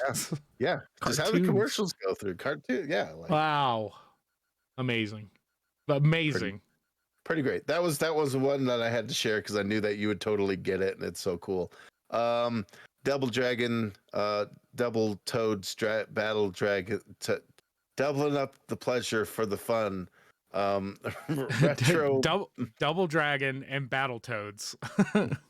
doubling up the toads to battle the dragon. They're combining. Retrobit is coming out with a retro cartridge for a Battletoads and Double Dragon. Love these. They're super expensive, but I love when they do And it's cool because you like can workable games. Yeah. In old cartridges.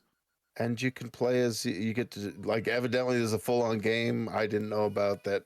They kind of combined the two Yep. franchises, and you could choose who you wanted to play as, whether it was a Toad or the Karate Guys. Yep, you're still running. It's still a beat 'em up.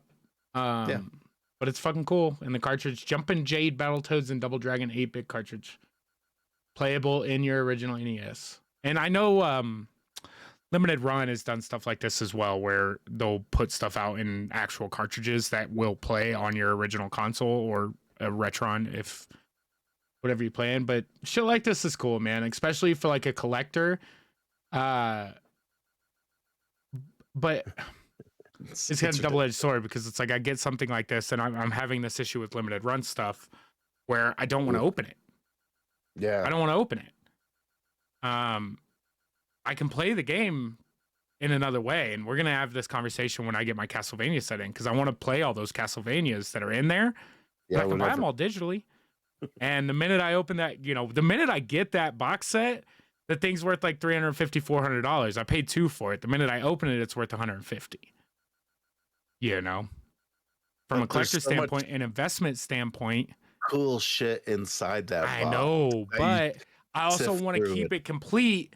So all the cool shit that's inside of it, I probably wouldn't hang up or put up anywhere because I Yeah. want it to be nice and complete. And you know, it's a Oh, real. This is it's a actually real dope though because you can Sophie's pre-order choice. for $60. There you go. That's pretty good. I like it. Speaking of owning things, you ever want to own like an actual movie prop from a movie? Uh, Because no, not really. no, No, it really? was never like. All right, see you later. Yeah, I don't. I'm more of like, for me, it would be more the advertisement of the movie, like original advertisements of the movie. I have a fucking hard on for advertisements apparently, but Yeah, evidently. um, That's like your prop sweet spot wise, is it's like marketing. the props that I would want don't do the thing that I would want them to do. You know, like of course I want a fucking lightsaber, but unless it's gonna be a real fucking lightsaber, I don't want the stupid butt of the sword. You know. What if like you had the opportunity, somebody was like, "Hey, I got some stuff. I got a storage thing," and you go through it and you find like the Velociraptor egg from Jurassic Park with little tiny little puppet inside. Okay. What if it was something like that? It's still, I mean, it's, yeah, it's cool. It's cool. And if someone gave it to me, awesome. But like, again, this goes back to me not being a movie guy, right? Like I love, old 80s and 90s movies because that's what I grew up watching back before we had stuff like Netflix and real fucking TV and YouTube and shit. Yeah, But when it comes to like owning, I've never been into a movie enough to where I would want something from it, right? Like, I don't know. That's a lie because there's like some shit from Lord of the Rings that I would gladly take and put up in like a shadow box, or like something from like the movie, Legend with Tom Cruise, or Never Ending Story props. I don't know. There's some shit I would want to own. Okay. Continue on with your stuff. You've talked me okay. into So, it. all right, so there's this auction happening called Gotta Have Rock and Roll, where they're going to be selling off the screen used axe that Jack Nicholson used in the movie The Shining. This is kind of cool, actually. Right, from that iconic scene where he chops down the door and here's Johnny. Yeah. It's going to be bid. Estimates right now are anywhere from $60,000 to $90,000. So I mean, you're on a staycation, so you got extra time. Yeah, it'd be cool to have something from like a horror movie, like the machete that Jason uses, or one of the gloves that Yeah, Freddy used, like something like that. But then again, I have that superstition where if I have it in my house, bad things are gonna fucking happen. true. It's true. Yeah, it's estimated to go for quite a bit of money, but if that is a little steep, Minimum bid of 50K. They're starting the bidding at it's not 50,000. wild. If that's a little, the knife that Danny uses, and it is also going up for auction, and that's got a expected price of $3,000. So a I little mean, more at that point, reasonable. I'd take a fucking replica. You know what makes it even worse that some of this stuff is so expensive? This is the worst version of that movie.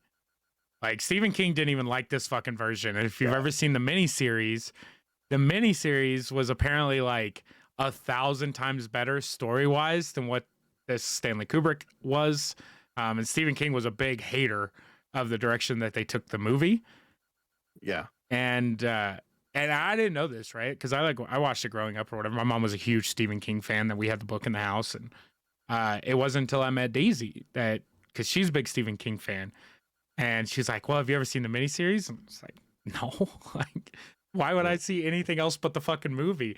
And then she kind of tells me the history of like Stephen King not liking it and all this other stuff. And we were in Estes Park for Valentine's Day Yeah. one year, and we were doing the Stanley Ghost Tour that day, walk around Estes Park, and in one of the stores they had the miniseries on DVD. So we bought it and I watched the entire thing, and it was fantastic. It's great. It's fantastic. Yeah. Yeah, I don't know. I think they're both fine. I think they're If I found a movie prop, awesome. Am I going to pay 90 grand for a movie prop? No.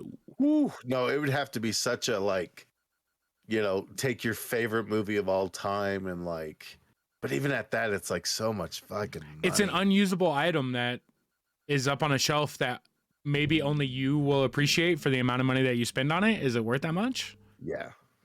Would I rather have I think I would rather have like an original piece of film, from the original filming that had a certificate of authenticity that you could put in a shadow box and put a light behind it and be like, that scene is what they cut the main movie with right there out of that piece of film. Yeah. Like, I think that would be cooler. And I actually have one of those with The Exorcist. Like you're saying with like the marketing stuff, some of those old school posters that were out there for some of the marketing stuff back in the day, it was like very cool stuff. The older I get, the more like the deeper we get into nostalgia, and we'll do an episode on it at some point, but I'd like 90s advertisements for me, everything from Happy Meal boxes to, Baskin Robbins doing a promotion for a movie in 1994, like that type of advertisement stuff. It gives me it really just gets my jollies going.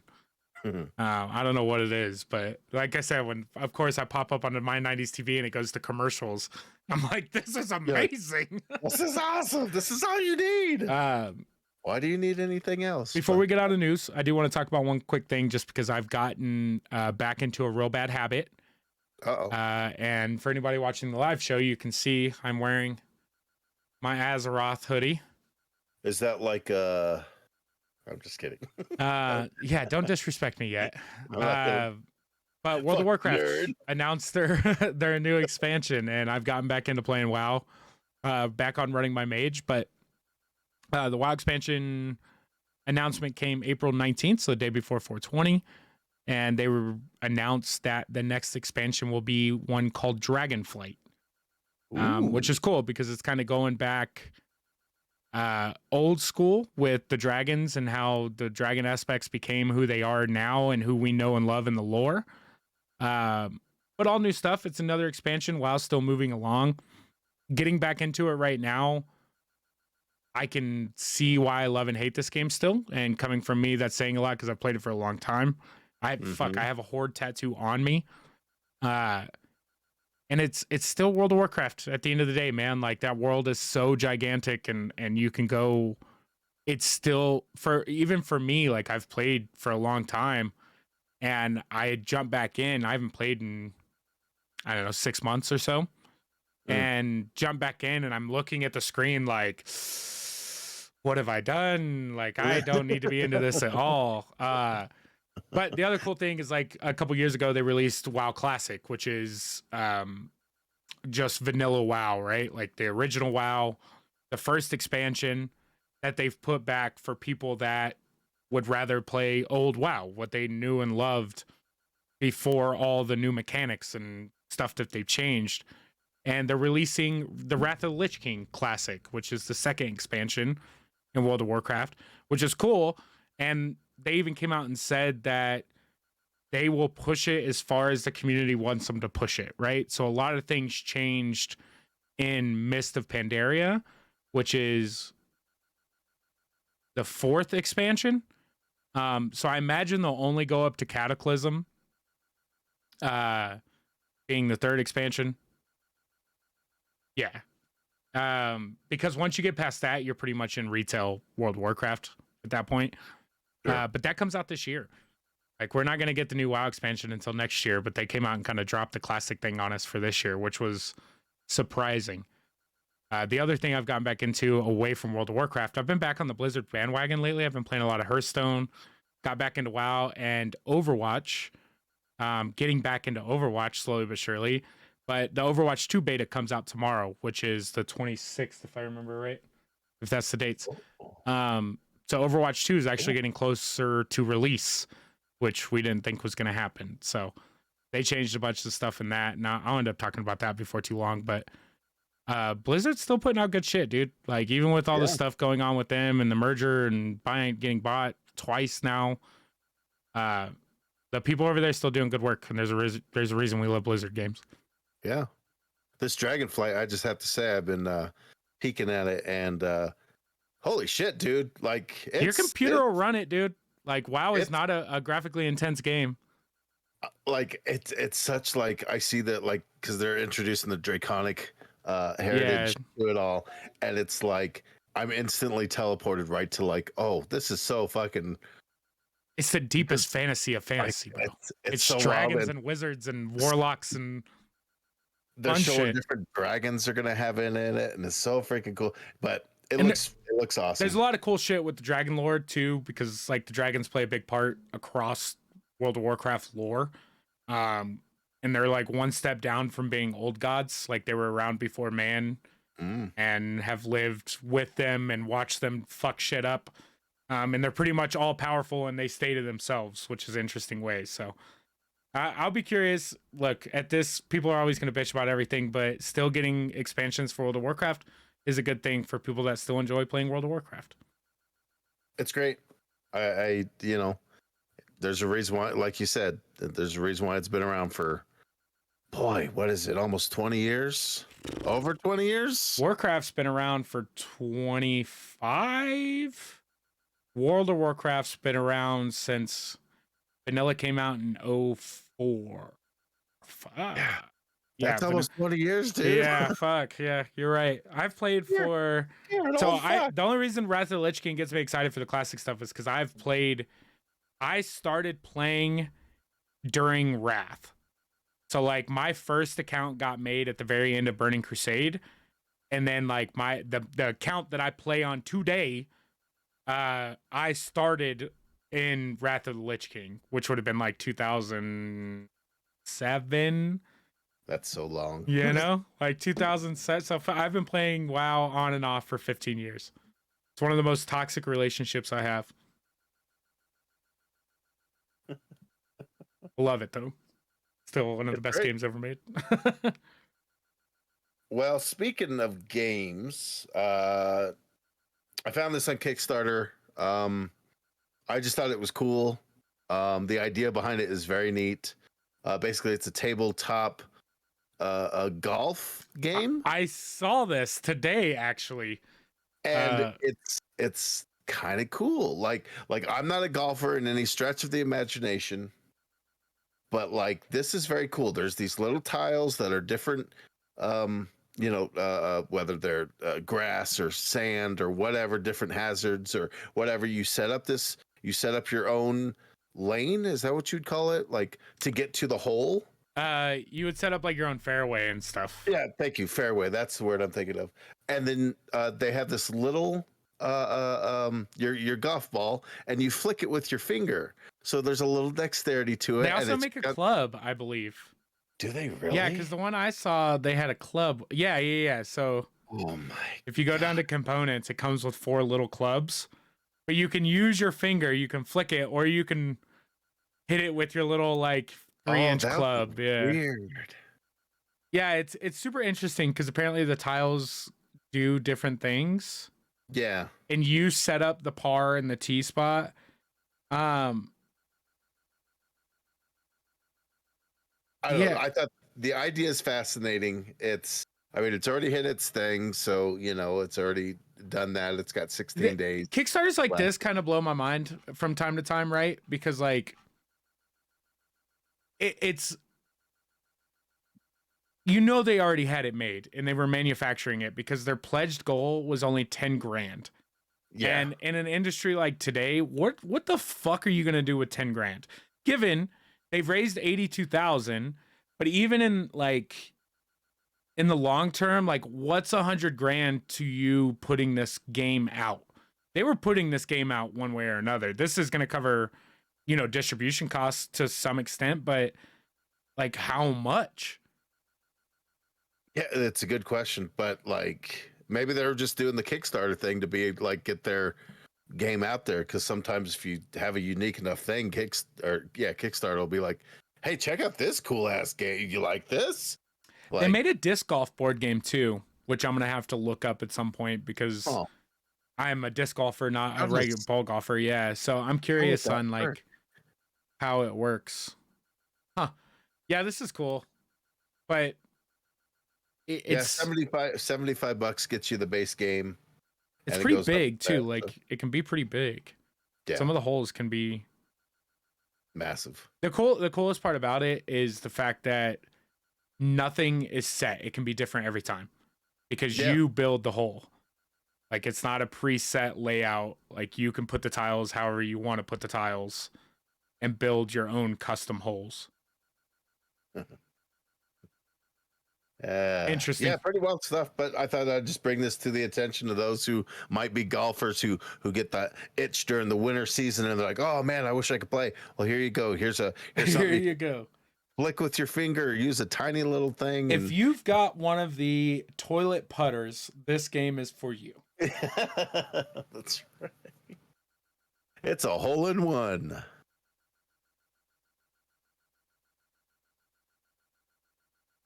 Now, We'll just leave I'm not that. gonna do We're it. just gonna leave that. I gotta remember to leave that fucking that silence in there.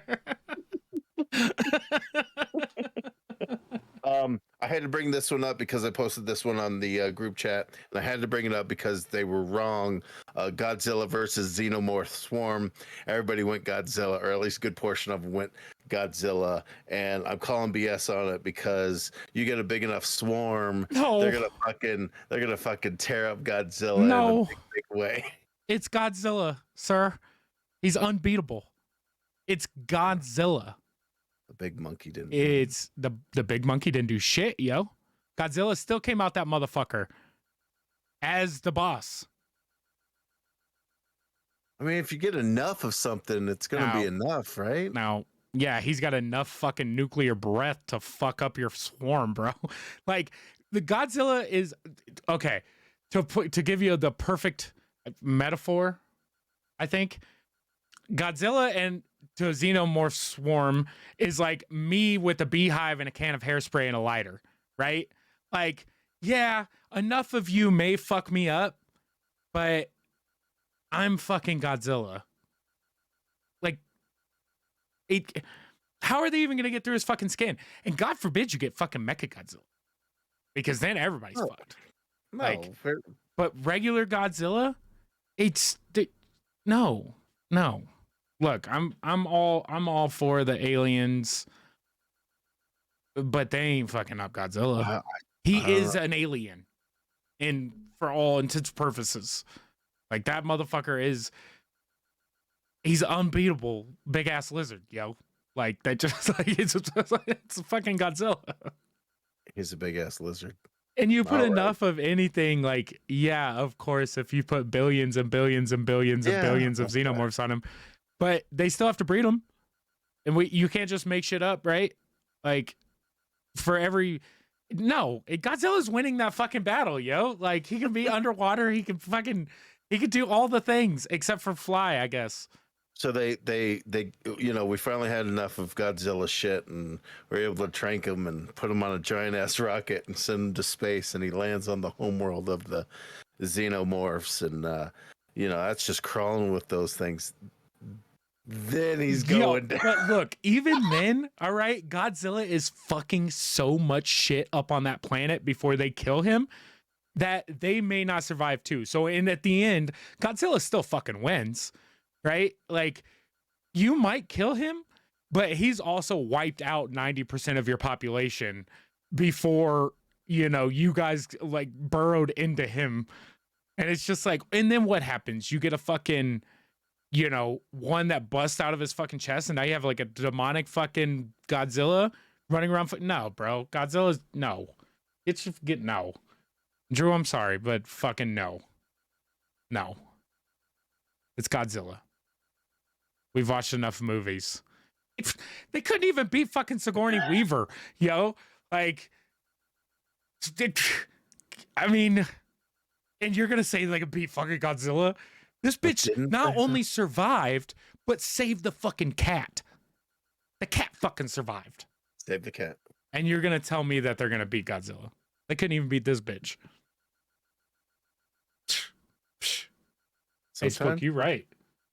Sometimes I like to set you up for a little bit of a tirade. Yeah. Well, that one you're wrong. Wait, it's because of how you started. You did a poll and they were all wrong. I know. And I was like, yeah, I was like, did they all go for Xenomorphs? Like, I didn't realize that they were all wrong. I was like, I know I voted for Godzilla. A good portion went for Godzilla, and I think That's because that's the right answer. nostalgia this week. We decided to go with. We're really changing things up because we've been doing a lot of top fives, and I thought it'd be fun to kind of switch it up and like, because normally we go, hey, let's talk about cars, and it gives us time to kind of research some cars that we like, some movies that we like that have some cars as an example. This week, I thought, what if we just came to the table and we're like, hey, what's your top five blank? And then on the motherfucking spot, you got to come up with Cool. So I'm going to do you want to go first? You want me to go first? my top. I'm going to give you yours because mine's so like out there and kind of stupid. So that maybe we save it, right? Maybe I'll have to come up with a different one because No, it is fuck kind of that. a weird. I want to be put on the spot, but mine I think will be easier in the sense of you to answer. We're running a little bit long today. We are. So if mine is going to be a more difficult question, okay. So I'm going to give you an example, right? I don't think it's that difficult to answer. I just think it might take a minute to be exactly. like, oh, mine probably won't take nearly as long. My first question, and this reason I ask you because when I asked for an example of the types of question we were bringing to types of questions we were bringing to the top five, Rick's answer to me was, what are the top 5 foods that Brad Pitt has eaten on screen? Yeah. I had to start thinking of 5 Brad Pitt movies to start, and if he had eaten anything within those movies. Because guess what? You don't realize when people are eating in movies. So my first one, the reason I brought up that question was going to be to ask you your top 5 favorite Pokemon, right? Something you and I have never really talked about. You know how big of a Pokemon fan I am. So I was either going to ask you your top 5 favorite Pokemon or top 5 least favorite Pokemon, right? No. I'm going to give something a little more up your alley because I want to hear the answers because you always throw something fucking random at me. Top 5 on-screen kills. Go. Oh. Okay, immediately the one that comes to mind, Jason X, giant screw. He throws a guy on the screw and he goes, yeah. Okay. Next one that comes to mind, Chris Hemsworth, Cabin in the Woods. He's going to do the heroic thing. He's going to jump this canyon on this motorbike. He's like, he's getting up to speed. He lifts off. You're like, yes. And he hits the invisible wall. Wait, what? That was pretty good. That's what? Okay. Oh right, shit! you want to stick with the horror genre. That's the thing. That's where I was gonna get you. It's because you and I both being horror fans, we think about on-screen kills. We go straight to exactly what you did, and we go, "I'm gonna go to Jason. What's my Freddy? Like, where are my kills at? You know." Oh, that makes me want to choose something that's not. But the only thing that's like I don't know. It always goes to the iconic stuff. Friday the 13th, Johnny Depp, gets killed. The Fountain of Blood. Nightmare on Elm Street, folks. Oh, Nightmare on Elm Street. Thank you. Sorry, whatever I said. I don't know. Great fucking on-screen kill, sir. Fucking, he gets introducing Johnny Depp and removing him. And terrifying. Sorry, he's winning his battle right now, so we stand with Johnny. Yeah, that's I know. I didn't want to bring it up, but I had to say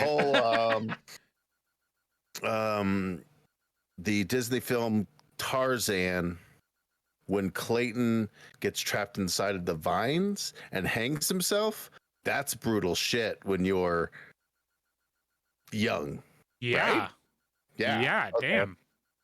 Damn. Didn't think you were going to bring up a Disney murder, but that I'm just trying to go completely like. All right, hold on. So we got Jason X, giant screw. Yeah. Johnny in Nightmare on Elm Street, Fountain of Blood. Chris Hemsworth, Cabin in the Woods. Okay. Motorcycle. And then Tarzan, Clayton, Disney Suicide. Yeah. All right. Okay. Oh fuck. The 2 Cabin in the Woods I should have known. And I gotta go back and rewatch that movie because you've talked about it a bunch. Good. And I don't remember anything from it. Like I swear I'm thinking of a different movie than because Cabin in the Woods is the one where like everything switches It's like a Yeah. Saw-esque horror It's like, house. depending the way they summon the creature, whether it's by demonic tape or watching a videotape or picking up the phone or reading the incantation, will bring whatever beast comes. Okay. It's one of my favorite horror movies of all time, and it's a more recent one, which is pretty crazy. Boy, what's the last one? I'm trying to think. I want to. Man, I really want to go something outside of horror, but They're the best kills. like that's that because they're like, what's the big thing that's going to draw people? The different kind of ways people get. I have a Jason one that I'm gonna just bring up for this, just because Jason X was the random one, right? But Jason takes Manhattan when he's fighting the black dude on the roof, and he just fucking punches his goddamn head off. After this dude just used every ounce of energy in his body to beat the shit out of Jason, he just gives him the old 1-2, the old Mike Tyson, right off the top of the building. Yeah, just showing his supernatural power. Okay, number 5. I got to come up with something. I'm at a loss because there's so much to kind of go through, and I'm stalling for time because it's a weird thing when you have time to research, right? But when you're on the spot, it's like, well, shit. For those of you who can't see him, he is looking around his basement frantically, trying to figure out something that reminds him of someone else getting murdered. It's a weird. There's got to be something. Let's. I didn't say movies necessarily. It's just on-screen kills. You could go with TV movies or TV shows, not TV movies, or you could go with TV movies too. TV movies. Yeah, but those are those as fun? Like, I guess they're pretty good. Some of them. Some of them hurt. Okay, let me give you the one example that fucking hurts, right? It's not a best on-screen kill but it was a great on-screen kill because of how it made you feel. And that's fucking Bob from Stranger Things. Oh. Hit you in the dick. Yeah, like it might not be one of your favorites, but it was a great on-screen kill. One that you didn't necessarily see coming, and it hurt like a motherfucker. That was the best and worst part about season 2 of that show. Poor Bob. I know some people just started crying right now.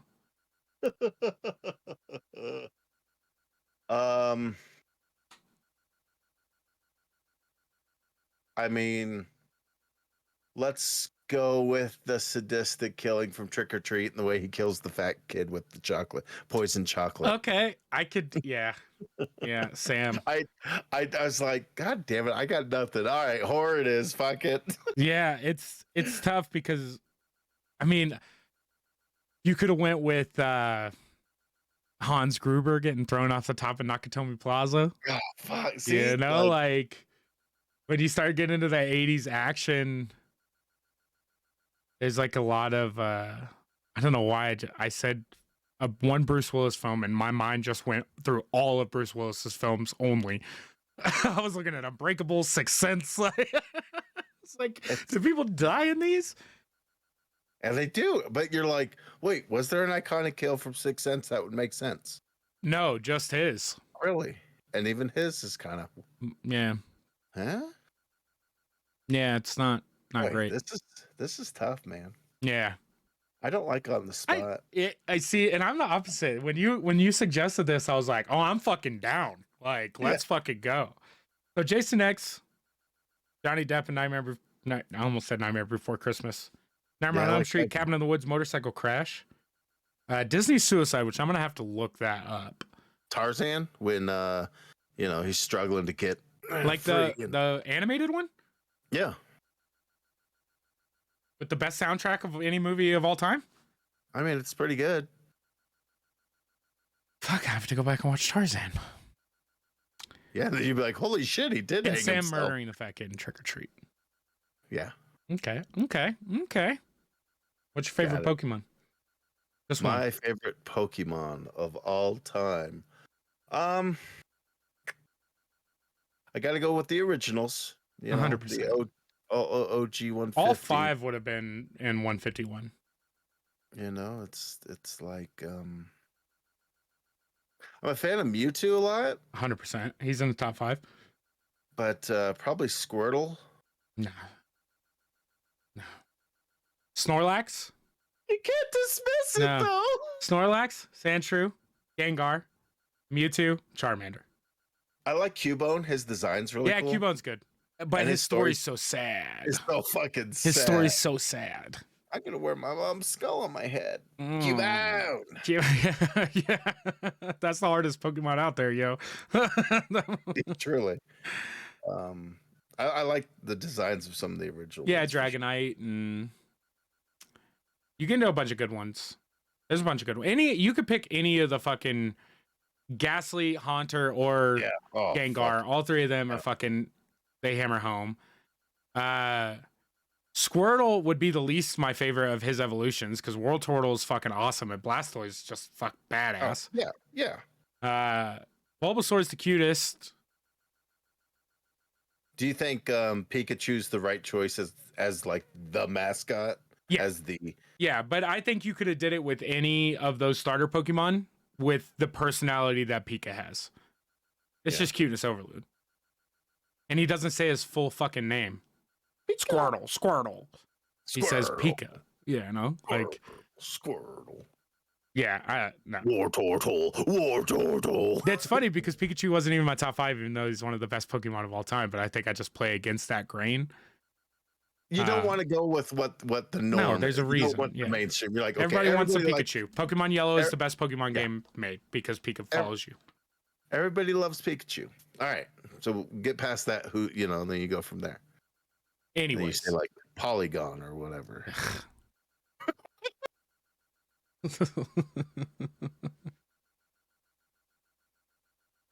Okay, what is mystery top 5?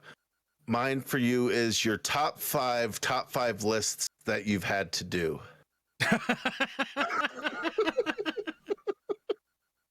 Okay, top five list that we've done here, I assume, right? Ooh. No, just in general. Oh, just in general. In life, because people are always throwing out, hey, what's your top 5 superheroes? What's your top 5 movies and blah blah blah. Just ever, because we've done enough. You could, if you want to do that, you can, but I'm not limiting it to the podcast. Top 5 favorite top 5s. Fuck, dude. It's tough because like some of the top 5s are just like ongoing question and answers, right? So I'm gonna go ahead and just start it off with top 5 favorite video games because I genuinely enjoy talking about video games and doing a top 5 list of video games. Changes a lot, so the answer can be different at any given time that I'm asked that question. I like that concept. It's an ever-changing top 5 list. Damn, this is tough because I don't know how many top 5s I've ever done. Because I could do all the easy ones, like fuck, we just did top 5 movie cars, right? Yeah. Shit, dude, that's a good question. Maybe no one's asked me enough really good top 5s. I mean, here's the great thing is you can make it up, and I would just assume. Yeah, cool. Well, that's what I don't want to do because as of right now, the top 5 foods that Brad Pitt has eaten on screen is one of the best top 5 questions I've ever been asked, and it still doesn't have an answer. So that's my number. That's my number 2, sir. Like, yeah.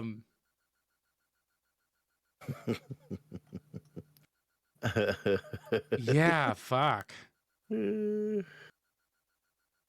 Top 5. I'm gonna go top 5.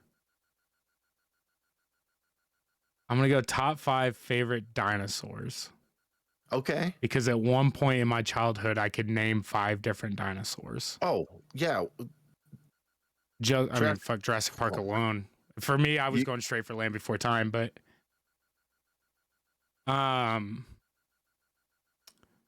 top 5 favorite dinosaurs, video games, and Brad Pitt on eating. What was the other one you asked me? Oh, it was something real goofy. Yeah, some of the questions that you've asked me in the past are they're mind-boggling. It's wild, right? Shit, dude. It's hard to again, it's hard not to just give you a generic answer. Like top 5 favorite movies. Like yeah. It doesn't make it interesting. Oh, top. Okay, so this was actually a good one, right? The other one you asked was top 5 glitches in video games. Oh, yeah. And that, my friend, is a very interesting question because there's a lot of glitches in video games. And I can give you the top glitch, and I call it a glitch. I assume that it would be a glitch in the system. And I'm gonna bring it back to World of Warcraft. I'm gonna tell you a quick story because it was one of the most epic fucking things to happen in a video game. World of Warcraft, for those of you who don't know, is an MMORPG. It's a major multiplayer online or something multiplayer online. It's a bunch of fucking people in one place, right? Massive multiplayer online role-playing game. World of Warcraft. Back in Burning Crusade, they had a glitch that you would run. I forget if it was a raid or a dungeon. I believe it was a raid, but in this, you would get a debuff that you could spread to the rest of your party. Yes. Okay. And there was a glitch that when you came out of that dungeon or raid, that debuff stayed on you. And if you were in a major city, when you went into the raid and you came out of raid and went to this major city with this debuff, it would spread to the other players in that city. And eventually it was apocalyptic for the servers, and that the entire servers were dying because of this fucking debuff. It was COVID in a video game. Yeah. Except everyone fucking died. Like everyone died. So that I'm going to put that on the list, right? Because I do have some that I could talk about when it comes to glitches, like old T-pose bullshits or fucking just things that went wrong within video games that shouldn't have been there. There was a point in Destiny at one point where they came out with this gun called Prometheus Lens. And pretty much what it was a fucking laser beam, like a tractor cannon laser beam that would shoot out this fucking gigantic laser. Well, it was super broken and would just murder people in like a second, right?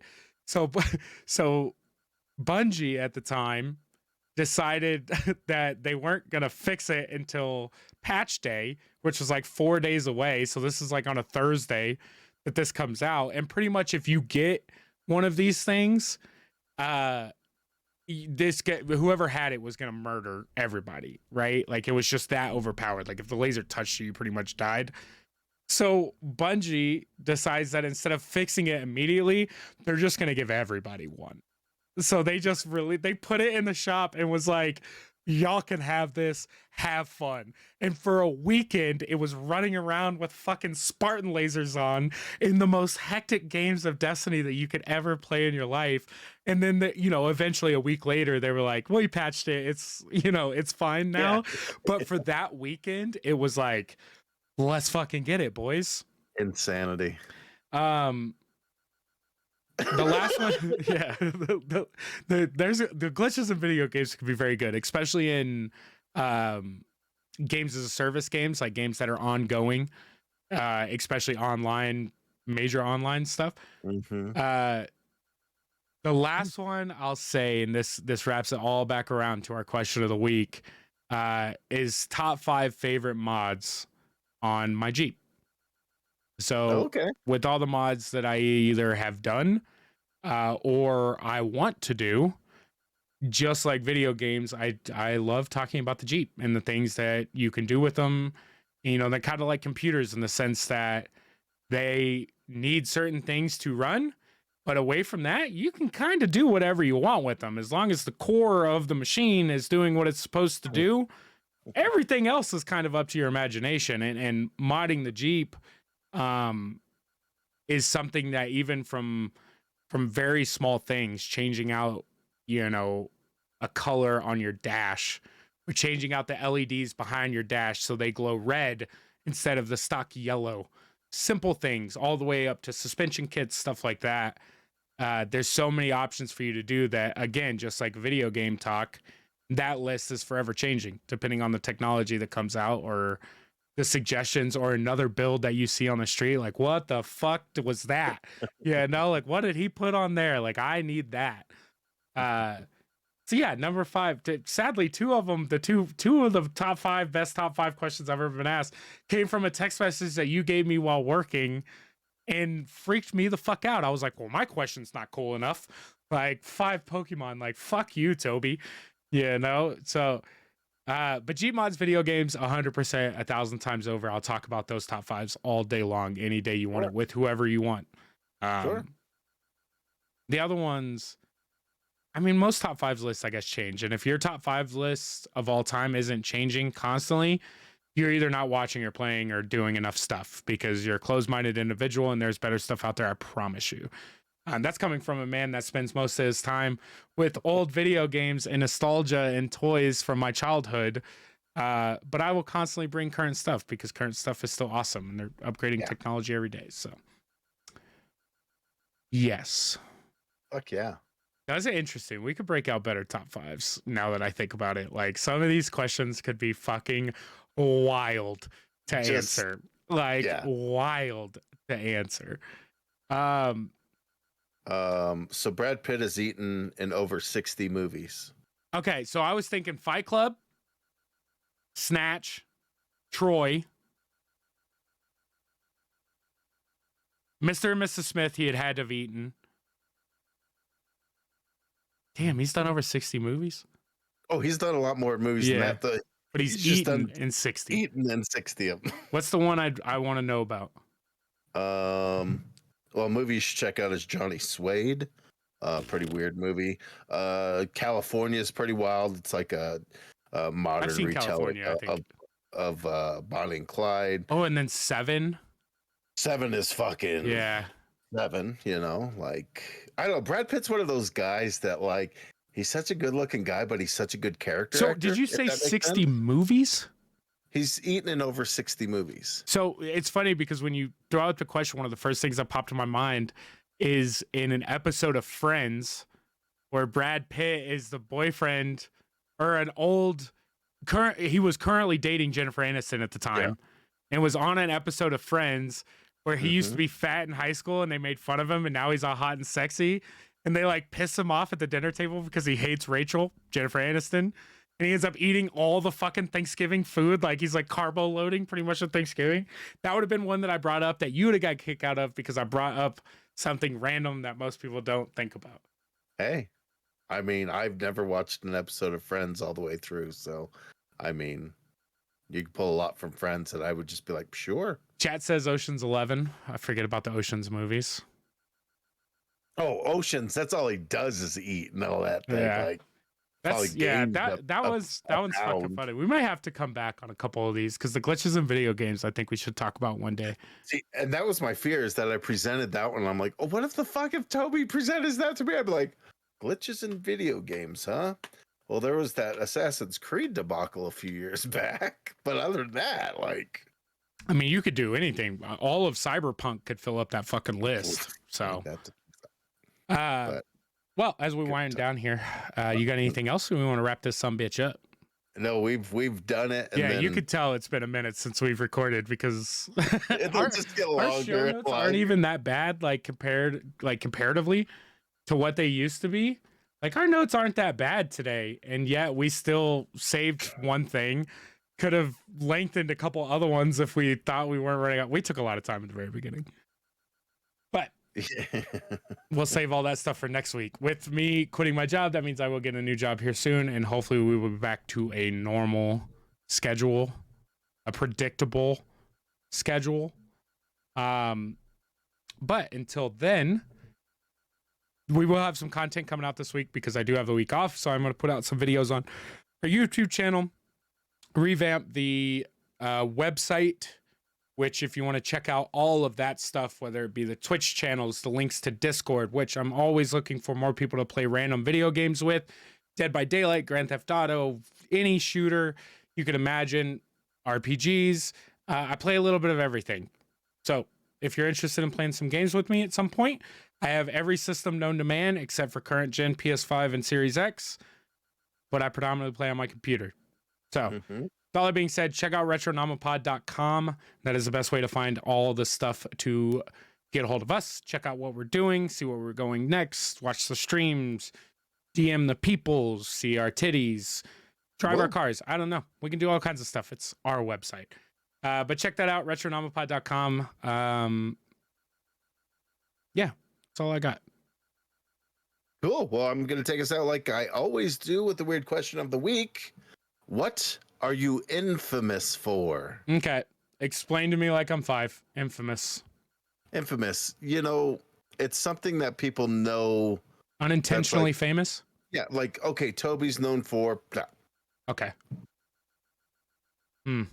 I got a good one for this, and I got at least one listener that'll know it, and it'll be hilarious. But we'll save that for next week. But as always, we appreciate you guys listening to this week's episode of the Retronomipod. We love you, and we will catch you next week. Good night.